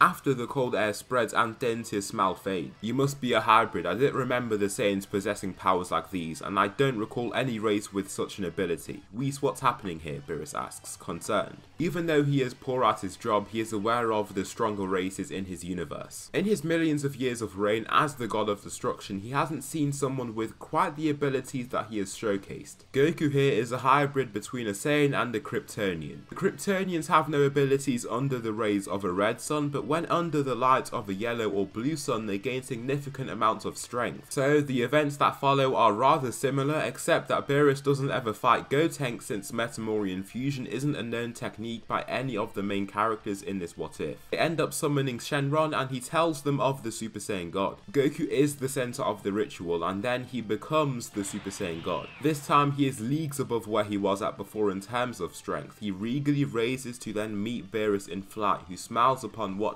the sight. How does it feel, the power of a god? Beerus asks. It feels amazing, Goku says, shaking off his body. What Goku does notice is that his senses have become even sharper than they once were. He can see objects that are really far away and he can hear the subtlest noises from long distances too. The two warriors battle and Goku is still outmatched just like he was before. Goku lands a punch on Beerus' face, then he tries to use his heat vision subsequently. However, as he tries to do so, Beerus swerves out of the way of these two beams to land a kick to his face, then to punch him into the rocky floor below them. The two then enter close quarter combat and Beerus is surprised about how many hits he can take. He doesn't throw attacks that are very powerful, but he can take punches that are much stronger than what he can dish out. Goku then throws a wild hook that Beerus evades. He then strikes him in the stomach and lands several punches that drop Goku onto his knees. Once he is on his knees, Beerus brutally swing kicks him into the sky that causes a cloud to part. As Goku continues to rise into the air, Beerus kicks him further up so that they break through the atmosphere, but to his surprise again, Goku is completely fine. It looks like you don't have the power to entertain me enough. I am slightly impressed with your power, but not enough to save your planet, Beerus says, before aiming his hand down toward the earth. However, as he is doing this, Goku screams and reaches within for as much power as he can muster. The last thing he wants to see is his planet be destroyed, and he feels like he has just the right power to stop this being. His hair then begins to stand on end, and his hair color switches from red to orange. A massive aura blasts outward, and once the aura decays, Goku is within a totally new form. White crystals float within his aura, and he looks even more divine than he once did. "You won't destroy my planet," Goku roars, before releasing his heat vision. However, as he does this, the explosion that is released once it hits Beerus is massive. Beerus doesn't actually have any bruises, but the explosion that was created was almost like he launched an energy wave. "It looks like your other powers have gotten stronger too," Beerus states. Goku, after hearing this, begins to focus on his powers and then releases a concentrated beam of his freeze breath. The air is so cold that ice crystals are quickly seen in the wave of air, and Beerus blocks it with a single hand. Unlike before, he feels a stinging sensation in his hand as he keeps it open and wide. Once the air stops coming his way, Goku assails him with a punch to the face, then a subsequent Kamehameha wave. He blocks the blast once again, and Goku continues with his relentless fighting style since he has such high amounts of stamina. This new form of his is on par with Super Saiyan Blue, and with more than a 50 times multiplier he has gained insane levels of power. They go strike for a time and shake the infinitely sized space, just like they did in the canon. Goku flies up to try and attack Beerus, but as he does so he shoots down a large planet-busting ball of energy. "Try pushing that back," Beerus says with a chuckle, forcing it downward. Goku catches it and immediately feels its weight. He starts descending immediately, but his will to fight is too great. His arms begin shaking under the force of this blast, and he screams to summon every bit of strength that he can. His shirt rips off and shreds off under the heat of the blast, then he pours in his freeze breath to try and reduce the energy of the blast. He uses a wide wave of air and forces it out with high force and ends up managing to decrease its size. As Beerus sees the ice crystals escaping around the edge of it, he smirks with surprise. "What a warrior," he says as he watches his blast vanish into nothing. After this, Goku is totally exhausted and falls out of Super Saiyan God entirely. Instead of passing out and descending back to Earth though, his stamina begins to quickly return to him, and in seconds he looks just fine. After this time, Goku and Vegeta get picked up for training training from the angel Whis. Goku ends up using Super Saiyan Blue in no time, but again his Kryptonian Saiyan God form has a higher multiplier and it also amplifies his other Kryptonian abilities a lot more. Vegeta is trying his best to keep up, but obviously he just can't. He can't use any Kryptonian abilities and he is merely a fraction of Goku's strength. The only way that Vegeta could beat Goku is through the use of kryptonite that the androids used, but Vegeta will never reduce himself to such a state as to use a crystal to beat an opponent. Once Frieza is revived, he brings back his whole army, and this time they're going to be up against some of the strongest warriors in the whole universe. As they arrive, Gohan and Goten swiftly arrive there to take down the threat, and Gohan enters his Super Kryptonian form and begins totally destroying the soldiers. He takes them out with ease, and single strikes can allow him to kill more than 10 soldiers at once. Annoyed with how slow he is actually killing these beings, he takes the chance to aim his heat vision and aims it at all of the surrounding soldiers that attempt to attack him. His heat vision shreds through their bodies, and Frieza did not expect this sort of slaughtering of his soldiers. Goten ends up doing the same, and in this what if, Goten is way stronger than Trunks. He is still younger by a year, but since he is a Kryptonian, he can heal from life-threatening wounds with ease and do so in seconds. This allows him to receive Zenkais in the midst of battle. Gohan and Goten then stand off against Frieza and his two strongest men, Tagoma and Shisami. They begin to battle, but then they are taken out by beams of heat vision that emit from both of the Tribrid Saiyan's eyes. What pests. I never would have thought you would end up being this powerful. Looks like I'll have to kill you both then, Frieza states, hopping out of his pod. He roars and enters his final form, then Gohan takes the chance to attack him first. He soars forward and kicks him on his body, forcing him back a few meters. Once he is forced back, he takes his chance to then fly forward with high force. The ground cracks under the force of this movement, and in one go he lands a straight strike, then follows up with a few quick attacks. Gohan knows how to utilize his amazing speed and stamina to keep Frieza occupied, but he just lacks that real oomph to deal damage. As Gohan comes diving down from the skies above to try and attack Frieza, the Emperor lines up his shot and shoots out multiple death beams that pierce into his body as he comes tumbling down. This stops him in place and blood drips down to the ground as he remains airborne. Once Gohan slowly starts to descend, Goku then teleports so that he appears right in front of Frieza. "Hello there, Frieza," Goku says, as his eyes start to glow red. "And if it isn't you, Goku, I will make sure to get revenge for what you did to me on Namek. I have waited for so long for the moment to finally enact my revenge and claim my title as the rightful Emperor." Goku just punches Frieza as he continues rambling on and on in his monologue. He slams into a mountain, then Goku teleports so that he appears in front of Frieza right away. "Shouting at me isn't gonna do you any favors, Frieza," Goku says. Frieza strugglingly releases himself from the dip made in the rock that he lays in, then once he is released, he shouts and begins to transform. His roar is full of rage and fury, just like how it was after Broly had been beating him up in the DBS Broly movie. The mountain behind him shatters under the force of his aura, and a bright golden light is given off in his transformation. The light dims and Golden Frieza is revealed in all of his glory. "I present to you Golden Frieza," he shouts before flying at Goku. He lands a kick to his gut, and this actually hurts Goku a lot. He is hurled away and sent rolling and rolling, but Goku manages to return to controlled movement before Frieza can strike him again. The strike comes his way, but he swiftly enters his Super Saiyan God form and catches Frieza's incoming punch with ease. "So, this is how strong you are now. I was hoping that you would be able to entertain me at least a little," Goku says, as Frieza struggles to release his fist from his grasp. Goku's hair then lifts up and brightens. It switches to orange, and a new orange aura envelops his entire body. "Oh well," he says, before landing a devastating knee to Frieza's gut. This sends the Emperor cowering away, grasping onto his stomach in utter affliction. Frieza then, after thinking about the fact that he's losing again, shouts and tries to release another death beam to hit Goku. What Goku does instead is use his heat vision to counteract this blast, and in the end an explosion is given off in between them. Frieza continues shouting and running forward with bloodshot eyes as he is filled with rage. However, his emotions just make him even easier to predict, and so Goku just dashes forward and stabs his hand right through his chest. "Goodbye once again, Frieza, and I hope it's for good this time," Goku says, as Frieza motionlessly falls to the floor. However, from the distance, Sorbet attempts to kill Goku by attacking him with a laser, just like how he did in canon. Goku's senses are far too great for this to even be a minutely harmful threat to him, and all he does is step back once to allow the laser beam to cruise past him. Once the laser passes him, he uses his own heat vision, and in this powerful form of his, the heat vision releases a massive explosion. Sorbet is almost totally vaporized in the blast, and this brings the Resurrection F saga to a close. The following saga is the Universe 6 saga.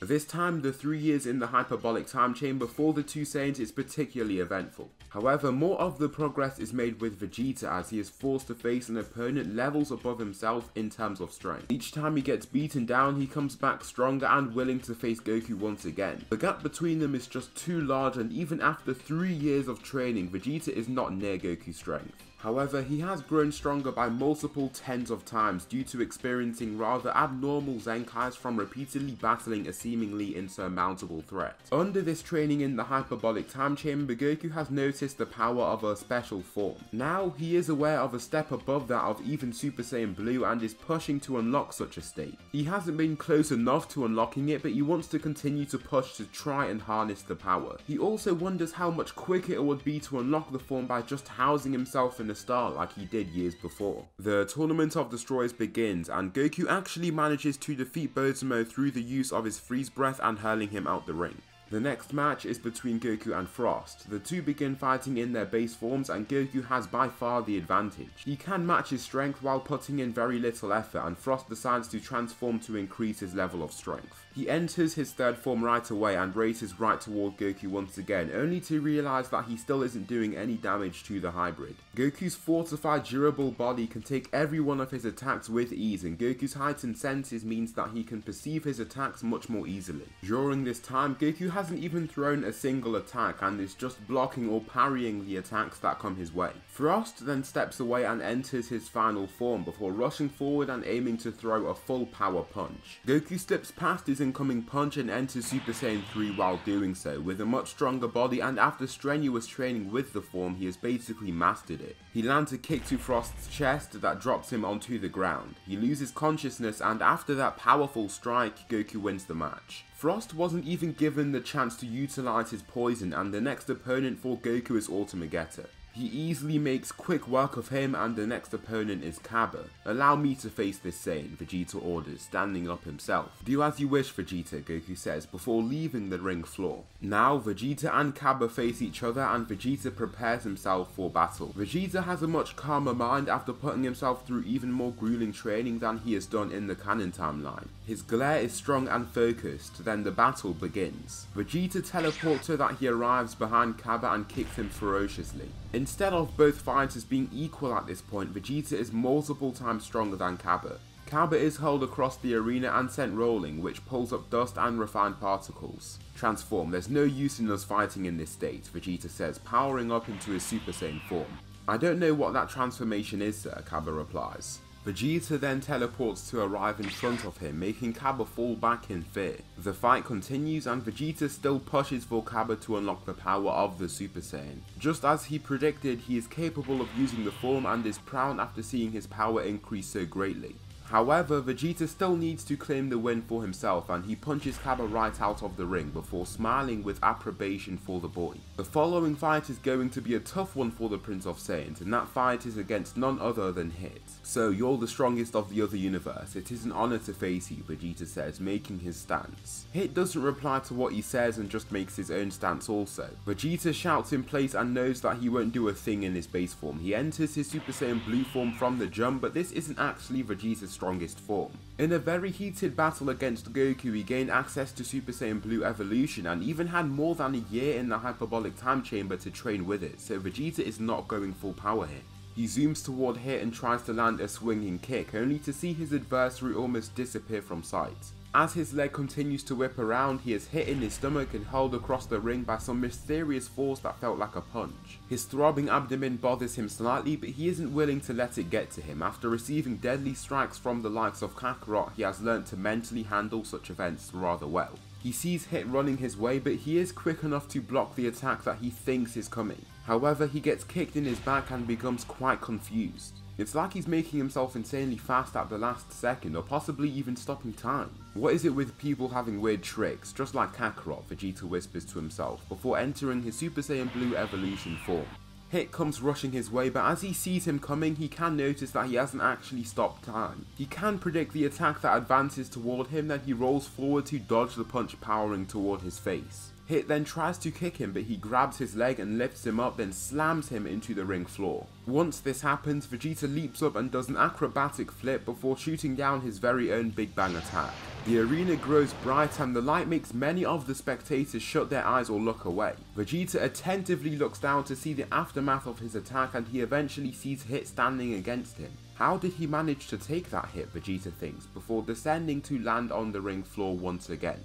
Hit doesn't look as nonchalant and calm as before, and this time looks quite annoyed. He then screams and releases his large purple aura to reach his full power. Vegeta just prepares for the inevitable assault, and Hit attempts to hit him with his time skip abilities. Hit dives down to try and punch Vegeta from behind, but he catches his punch and pulls him so that he is hurled away.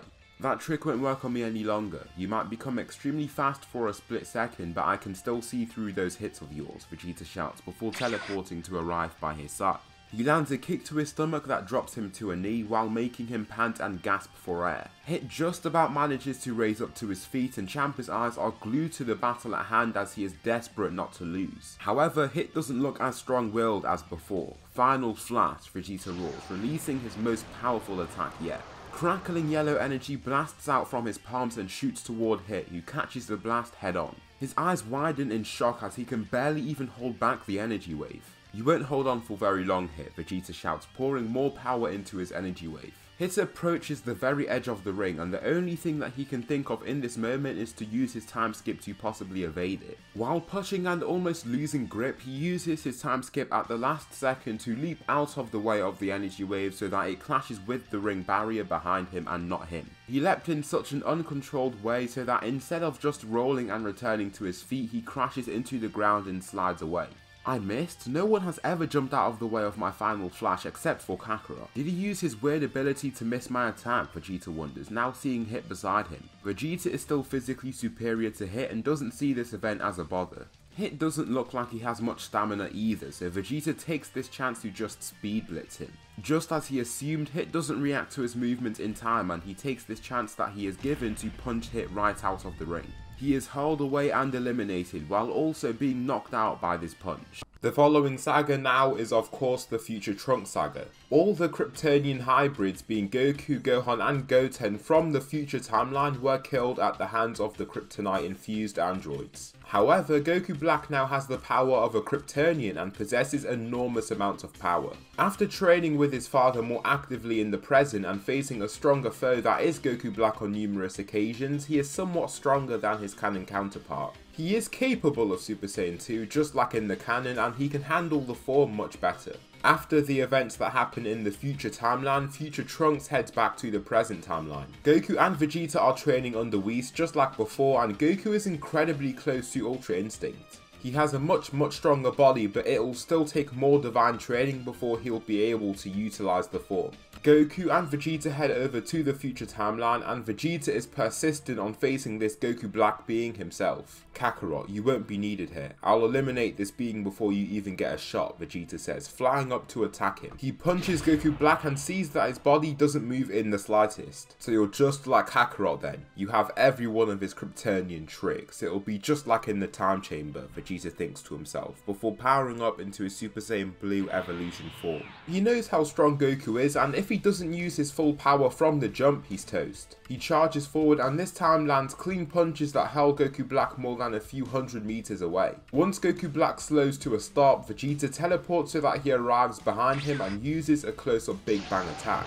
A large explosion is given off, then Vegeta continues battling Goku Black, using his wit to outdo him. Since Goku Black is still merely in Goku's base form, he has superior strength, speed and pretty much every physical stat compared to Goku Black. How is he performing so well against him? It's like he knows exactly what's coming every time, Future Trunks says, watching on in awe. He spent years and years fighting me. This guy here has only a small fraction of my power, and it doesn't seem like he can use any of the abilities from my Kryptonian side. Vegeta should be able to defeat this man in no time, Goku explains. Goku Black, bloodied and beaten, tries to attack Vegeta, but Vegeta takes the punch and merely remains in place. With his fist still on his chest, he simply extends his arms and begins charging his final flash. Goku Black, seeing this chance to attack, throws punch after punch and realizes that he still stands absolutely no chance. Final flash, Vegeta roars, releasing his energy wave. Goku Black is revealed from the thinning smoke and he has incredibly bruised clothing. As Vegeta watches on, however, he notices that his injuries fade extremely quickly. His healing factor is even faster than Kakarot's, Vegeta realizes. Goku Black now looks totally fine, and with a power-up he enters his own Super Saiyan form. Now vastly stronger and with a 50 times multiplier, Goku Black ends up being a match for Vegeta. They go blow for blow, and as they are fighting, Goku Black is simply growing stronger and stronger. They both end up punching each other in the face, and from the aftermath of this attack, it's clear who is superior. Goku Black has a smile on his face while Vegeta is panting with blood all over his face. Goku knows how keen Vegeta would be on continuing to fight, but he is also aware of his limits. What is good here is that Goku has the power and higher intelligence to almost enforce control over Vegeta. When he knows that he is way in over his head, he can forcefully step in to stop him getting seriously injured. Goku arrives in front of Vegeta and raises his hand to signal Vegeta to back down. "This man is too strong for you now, Vegeta. If you continue to battle, you could possibly die," Goku says. Vegeta reverts to his base form after being injured to such a level and looks frustrated at the fact that Goku decided to step in. "I don't need your help, Kakarot," Vegeta shouts before attempting to move past him. However, Goku swings around and taps him in the neck with such force that he knocks him out completely. He begins to descend and Trunks decides to catch his father before he's hurt even more. "You've proven to be quite the formidable foe, but what you lack is true understanding of my abilities. You can't use any of my abilities and you are stuck with the weakest form in my arsenal," Goku states, making Goku Black grunt in anger. "Whatever, you arrogant Saiyans will die all the same," he shouts before attempting to attack Goku. Goku enters his Super Saiyan God form, then disappears using instant transmission. From behind, he unleashes a wave of freeze breath on his opponent. Goku Black attempts to block the wave using his forearm, but what he notices is that crystals show up over his skin, but due to his healing factor, his body returns to ordinary temperature quite quickly. "Looks like that won't be of use," Goku whispers before upping the gears. He enters his orange-haired Kryptonian Saiyan God form. Now with glowing red eyes, he unleashes two powerful heat vision beams that manage to pierce right through his chest. He coughs blood upon receiving this attack, and he now has two large holes in his chest which have passed right through his lungs. The wounds heal very quickly, and once the wounds have sealed up fully, Goku Black zooms forward and punches Goku right in his face. Goku falls back a bit but looks unconcerned about the attack that he received. Goku destroys Goku Black in their battle, and he is doing so with ease. Even though Goku Black is healing and coming back stronger, the gap between them is unbelievably large and Goku can use more abilities from his Kryptonian side. Goku Black flies forward at full speed to try and attack him, but then Goku teleports so that he misses him completely. Turning around, he begins charging his Kamehameha wave, and once it's fully charged, he appears below Goku Black to unleash it. It almost fully engulfs him and releases a large energy wave, leaving him gravely injured. Goku then takes his chance to try and kill him using his heat vision to simply sever his head off. However, once he tries to do this, Zamasu arrives to swipe him away in the nick of time. "It looks like you won't be doing much against this guy," Zamasu says, holding back the other version of himself. "Just wait, I have him now," Goku Black says before powering up. In his transformation, the ground around him rumbles and the energy he releases is vast. He then ascends into his Super Saiyan Rose form and begins to battle Goku once again. Landing the first strike, he manages to hold Goku back and he leaves a large bruise across his cheek. He then unleashes with a few more attacks of his own and Goku can do nothing to contain him. Finally, he kicks him into the concrete ground, making Goku scream in pain. "I told you that you mortals are nothing compared to us. You are not worthy of keeping your lives," Goku Black declares over Goku's motionless body. However, the Saiyan's wounds fade and then he roars to destroy the surrounding area. Back in his Kryptonian Saiyan God form, he battles Goku Black once again and actually has the advantage due to his wittiness and greater fighting prowess. Punching Goku Black across an entire street before he can rush back to attack him, he releases a large wave of his freeze breath. This stops him from just charging in blindly, and while he is holding up his forearms to block the wave of ice, Goku swiftly switches to using his heat vision, then swings it wildly, slicing off his limbs and leaving deep holes in his body.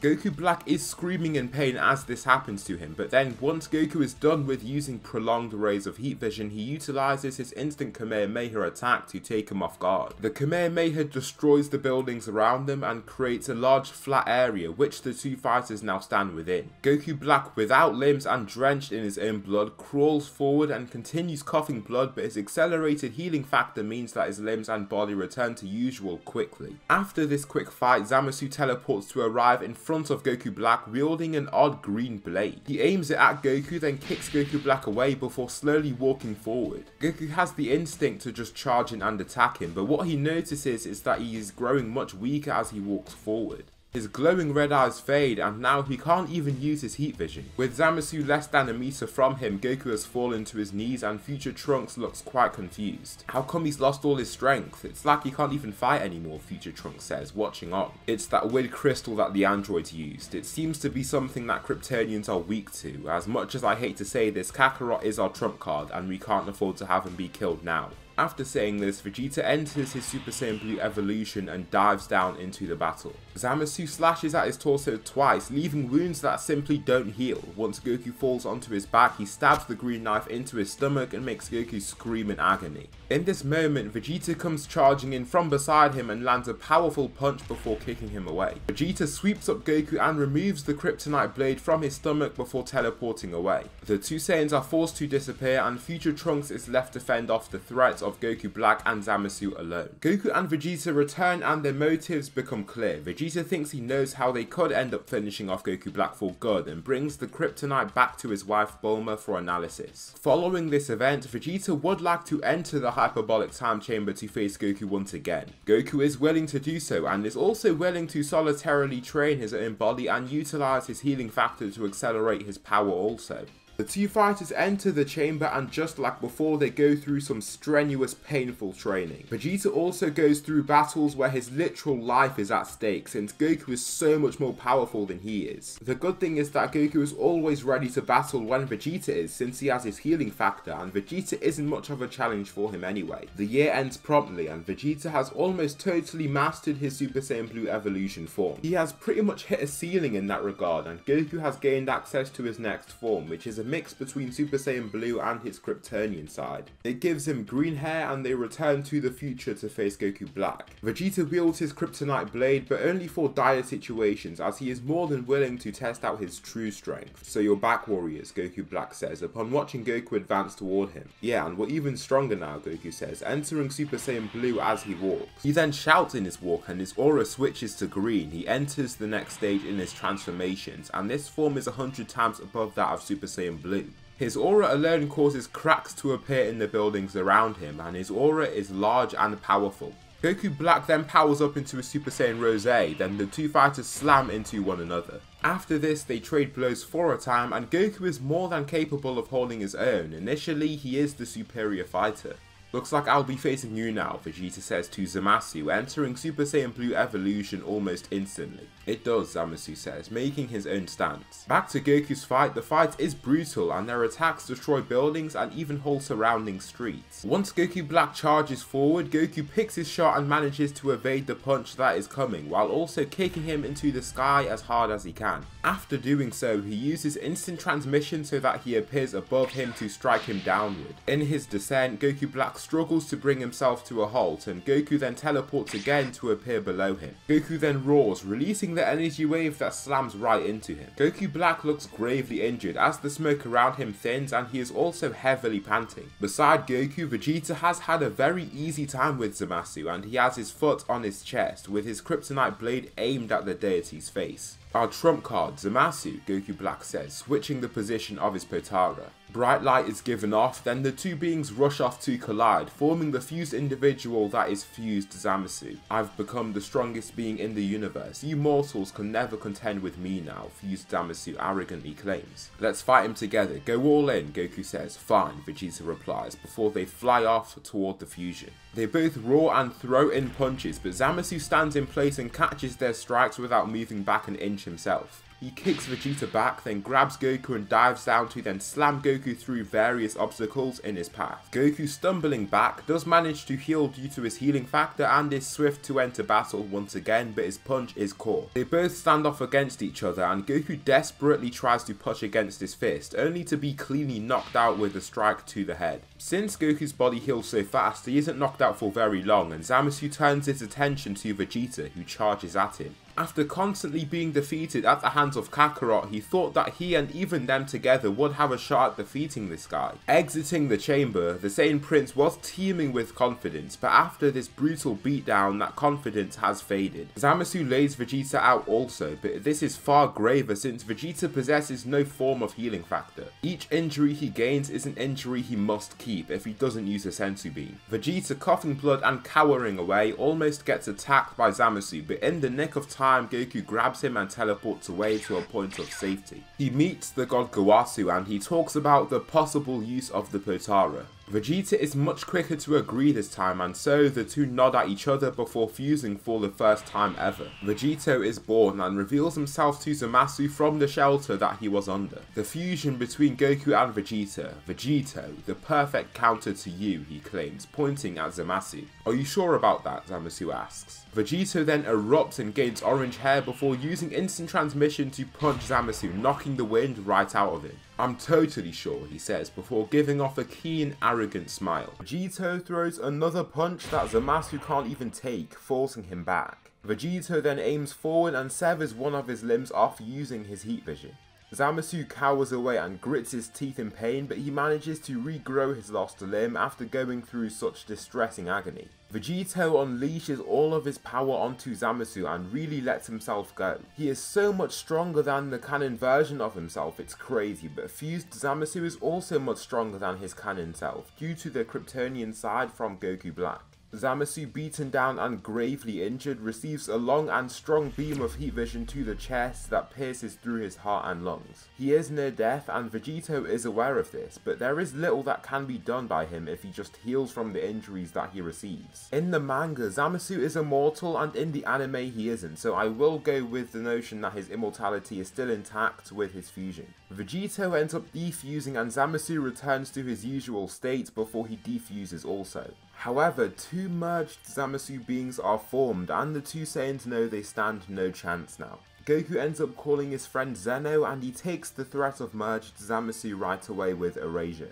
The rest of the arc goes pretty much the same as it did in canon, and Future Trunks does decide to remain in his own timeline. The training does continue for the Saiyans under the divine being Whis. Vegeta is finding it ever more frustrating to carry on remaining under Goku in terms of strength. The gap continues to increase as they train, and Goku has now tapped into UI Omen on numerous occasions. He decides to turn to Beerus early this time, ready to learn the power of destruction. For the Tournament of Power arc, Universe 7 requires the strongest fighters to battle for their universe. Goku has a suggestion, and his main suggestion would be for them to recruit Gohan and Goten. They have great potential and they grow very quickly due to the DNA that they possess. This is exactly what happens, but for him to keep up, something else has to take place. Goku then comes up with a plan to imbue them with God Ki using the ritual, and then he can train with them in the hyperbolic time chamber for as long as possible. Beerus also urges for Goten to tag along since he has the same abilities, and so the team is settled. The fighters will be Goku, Vegeta, Gohan, Goten, Android 17, Android 18, Krillin, Piccolo and Frieza.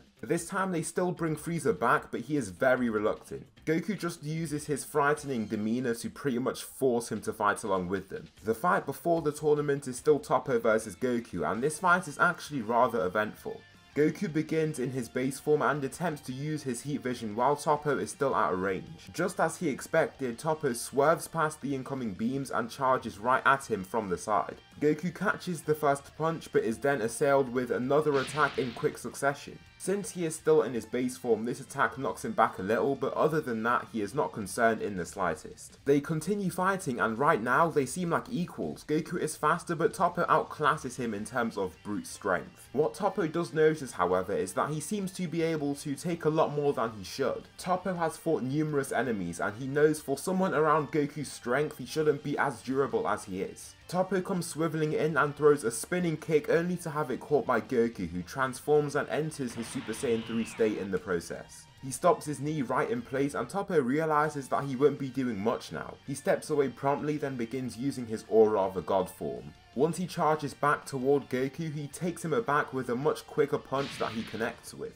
Goku slides back across the ring floor but then uses instant transmission to appear behind Toppo, who advances toward him. Now behind him, he begins using his Kryptonian Saiyan god form and blasts him away with a wave of his freeze breath. Ice crystals actually start showing up across his arms and Goku then dashes ahead and punches him to hurl him off the ring floor. The other gods of destruction are very surprised, but Beerus is not, neither is Whis or even Champa really. Champa feels fear more than surprise right now because he knows what the universe is capable of. They managed to take out all of his best fighters without even losing a fighter, and he simply doesn't know if his Saiyans will be enough.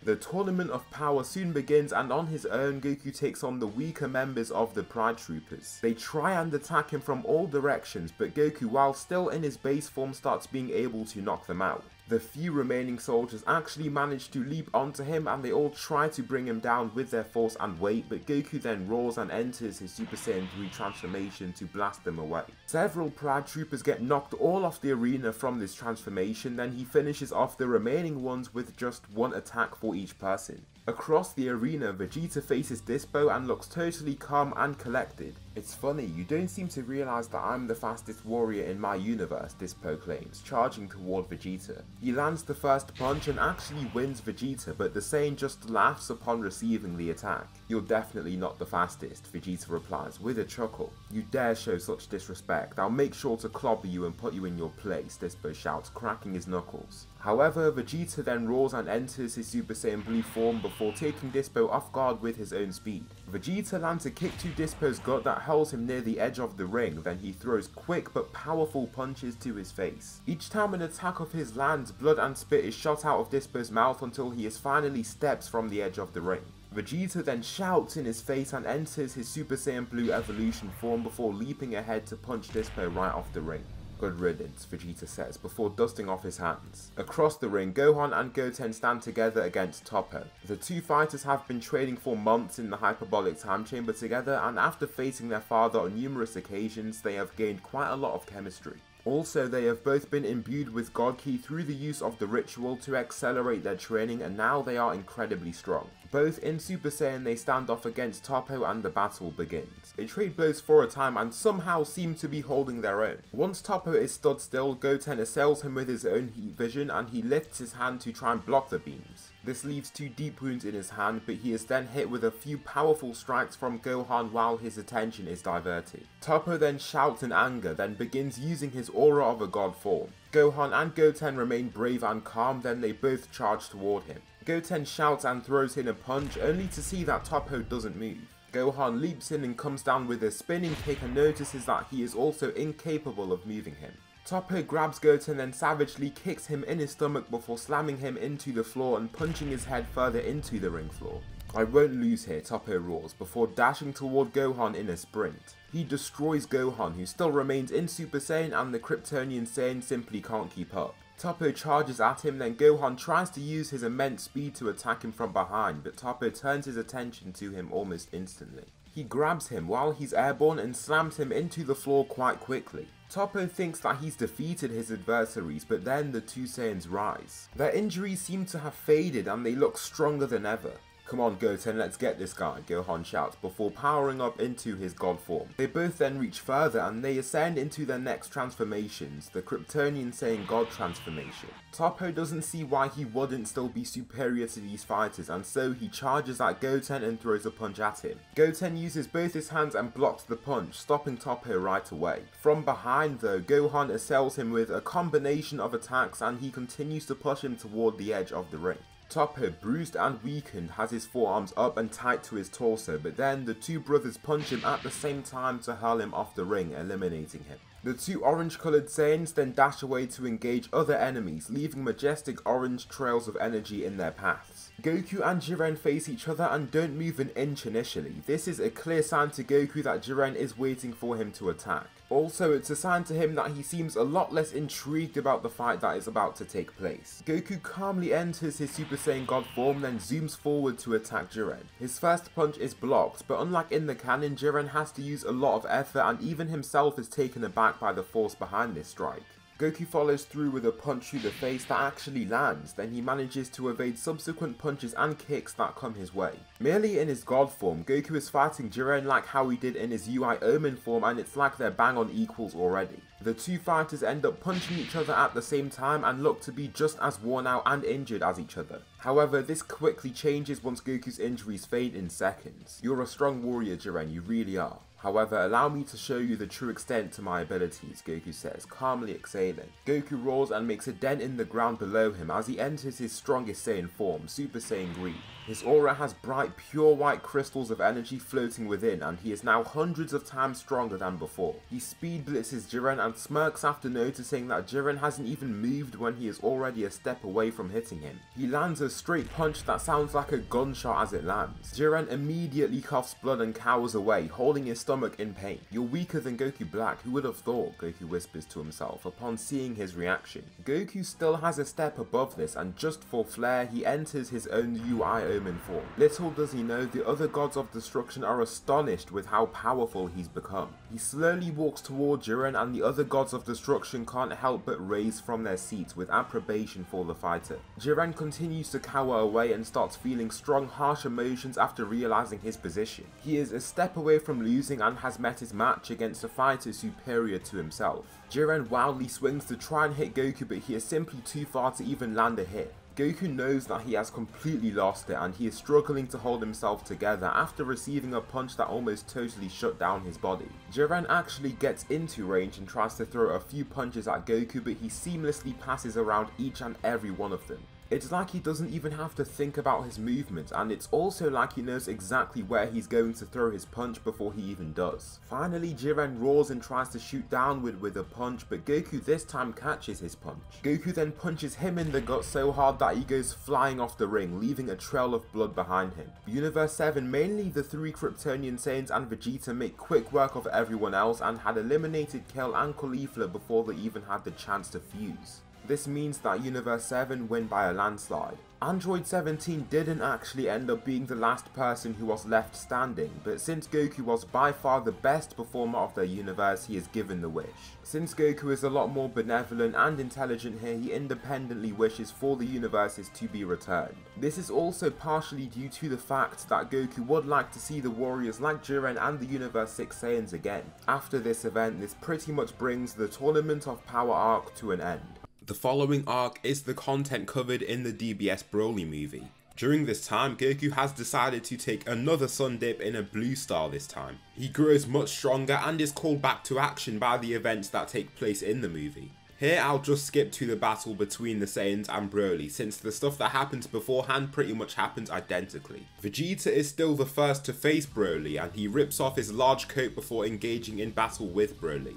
Broly shouts and charges at him, trying to punch him, but Vegeta leaps over his attack and kicks him into the ground with ease before hurling down a ki blast as well. This releases a large explosion, causing a large amount of water vapor to circle the point of impact due to the ice. Broly just shoots through the watery smoke and kicks Vegeta, somehow possessing far more strength than before.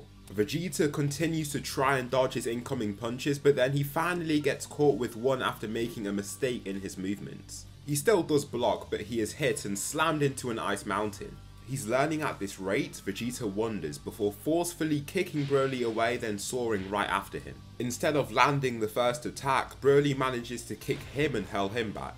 In anger, Vegeta enters his Super Saiyan state before attacking Broly again. He throws a straight punch, but then Vegeta uses instant transmission to almost phase past his attack, then he throws one of his own.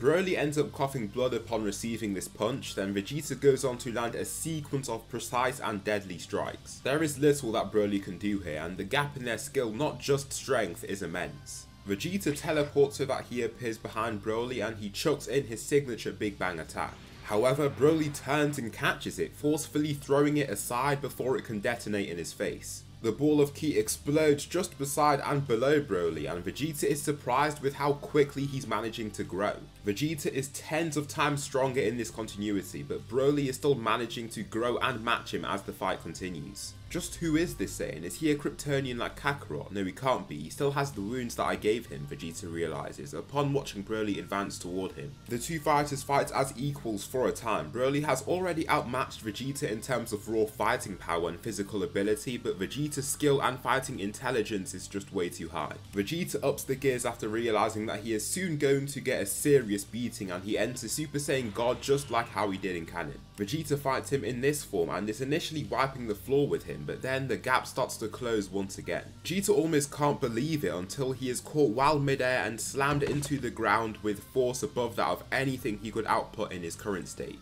Vegeta struggles to release himself and he makes his stance, but Goku then teleports to arrive in front of him. "Do you not see what form I'm in? I've barely started having fun," Vegeta shouts in anger. His growth seems very unstable and very fast. The only way we can make sure he doesn't get too strong is that he fights someone that gets stronger along with him. "You also had your time, Vegeta. It's my turn now," Goku says, making his stance. Broly then dashes at Goku, but before he can reach him, he releases a wave of his special freeze breath. Broly's movements slow and slow until they come to an abrupt stop and he is covered in a large mound of ice. Cracks then show up and he breaks out of the ice, roaring with fury. Seconds later, he enters his Akari form and charges at Goku, who evades his incoming punch using his immense speed. He becomes a blur to his spectators, then he slams Broly into the ground with a kick while he is still in his base form. How did he grow so strong just by sitting in that star? Just what are you, Kakarot? Vegeta thinks to himself, cracking his knuckles. Broly struggles under his foot and pushes as hard as he can to release himself. Goku is surprised with how strong he seems to be, and so he flips into the air and awaits his adversary's advance. As Broly raises, he just uses his heat vision and manages to shred through one of his arms, causing him great pain. Frieza, seeing that Broly won't do much now, kills Paragus to try and ignite some hidden flame of power within him. Broly gets enraged and enters his Super Saiyan form, surprising Goku. He charges at Goku and takes him aback with his speed, landing the first punch to hurl him away. Goku feels a bruise on his cheek fade, and to him this is a signal for him to up the gears. He enters Super Saiyan, then uses Kaioken times 20 to test out his new durability. "Sweet," he says, upon realizing how calm he is using this form. Broly charges at him again and attempts to punch him, but Goku catches his strike and stops him in place. "My turn," he says, before punching Broly so hard he forms a shockwave that cracks the ground beneath them. He follows up with a wave of these unstoppable punches and kicks, making Broly cough blood. With broken bones and a weakened body, Broly lurches back into a snow mountain and Goku arrives in front of him in flight insanely quickly. It's like he used instant transmission and his Kaioken fades as he continues to stand against him. Broly has gotten stronger, but his injuries are too grave for him to do anything now. Goku knows this and his eyes start glowing red as he faces him. Last second, however, Broly just vanishes as he is saved by none other than Chilai. "I hope I meet you again, Broly," Goku says. The following arc is the Moro arc. Meris and Jacko don't head down to Earth and Goku is back in the sun once again, growing stronger and stronger. Meris and Jacko approach the star, then Meris releases himself to enter the star because he knows that he won't be harmed. "Who are you?" Goku asks, in a meditative position. "There is a threat to our universe and I'd like you to take care of it, Goku," Meris says. "Fine, as you wish," Goku says, preparing to depart. Vegeta is picked up along the way and the two prepare to face the threat of Moro. They meet him on New Namek once again and he grabs a young Namekian to act as a threat. Goku simply shoots his heat vision at its extended arm and forces him to drop the child that Vegeta catches right after. Vegeta and Moro fight, and like in the canon, Moro starts using the power of Namek to try and defeat Vegeta.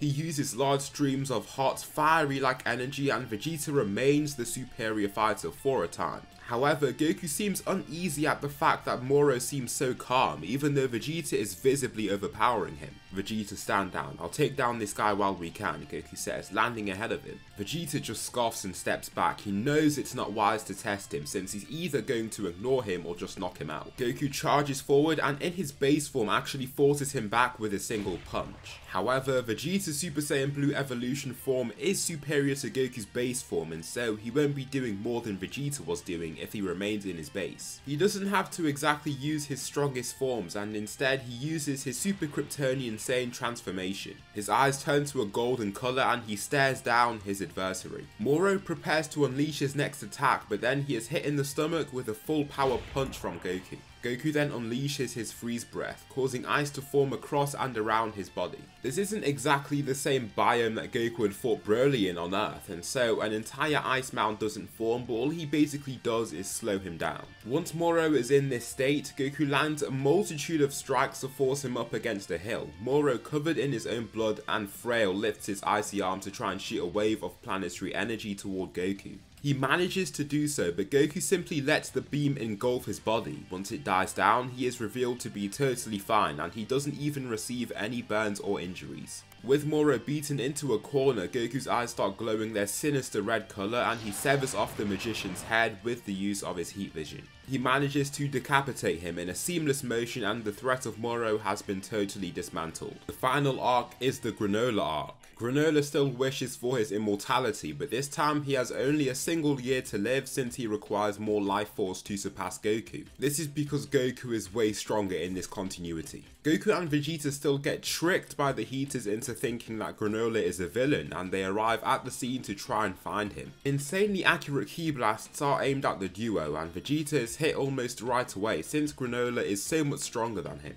Goku manages to enter his Super Kryptonian Saiyan form to evade the remaining sniper blasts, and his senses and reflexes are far greater, so he can do so particularly well. Granola then, using instant transmission, teleports to arrive right in front of him, and Goku takes him on first. Just like in canon, Goku is capable of mixing Ultra Instinct into his lower forms, but since he is faster and more adept at using Ultra Instinct, he can use a much larger percentage of it. Goku dodges the first punch, but is then taken aback by a punch that lands right on one of his vitals. In seconds, he feels no pain whatsoever, and Granola keeps on charging forward, attacking Goku with ferocity and power. Once Goku takes a devastating punch to the stomach that even makes him cough blood, he knows that he isn't putting enough effort in. He then enters his Super Saiyan Green form right away and charges toward Granola. His first punch lands, but Granola visibly tanks it, and as the fight continues, Granola is still the superior fighter physically. Goku can still evade some of his quick tap-like attacks, but he is inferior in terms of raw strength. Goku then backs away and struggles to understand how this guy is as strong as he is. They had fought as a universe and never really saw anybody as strong as him to add to their arsenal.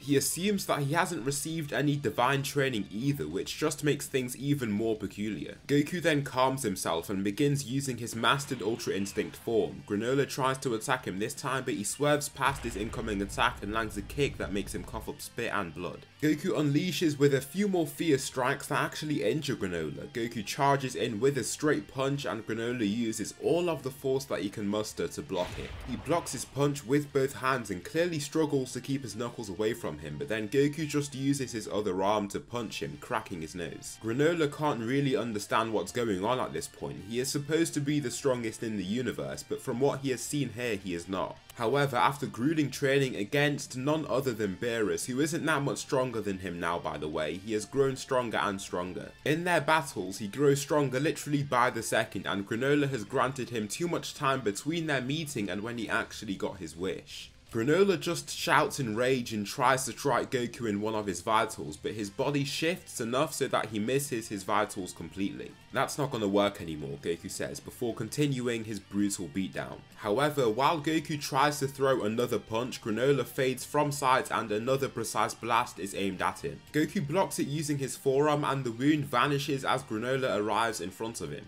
Even as a stronger version of himself, without his clone, Granola cannot gain the advantage over his adversary. Goku's speed is too immense and he can't land any of his signature vital point strikes, since Goku's senses are too great and he is also just too fast. Granola throws away Oatmeal, and with bloodshot eyes he zooms forward and aims to throw the fastest, strongest punch that he can. However, he telegraphs his punch and Goku is able to just swerve past his incoming strike using Ultra Instinct. He then punches Granola so hard in his face that a large bruise is left on his cheek, and he also spins upon receiving such punch. With Granola falling back, Goku releases his full-on freeze breath, managing to slow down his opponent quite a lot. Finally, he releases a Kamehameha wave that hits him right on. There is little Granola can do and he is engulfed by the large energy wave. Once it fades, he is revealed to be gravely injured and Goku has healed from all of the injuries that he's received. After Minato arrives and tells Granola of the story of Bardock and how he saved him, Gas is made the strongest in the universe and makes his appearance.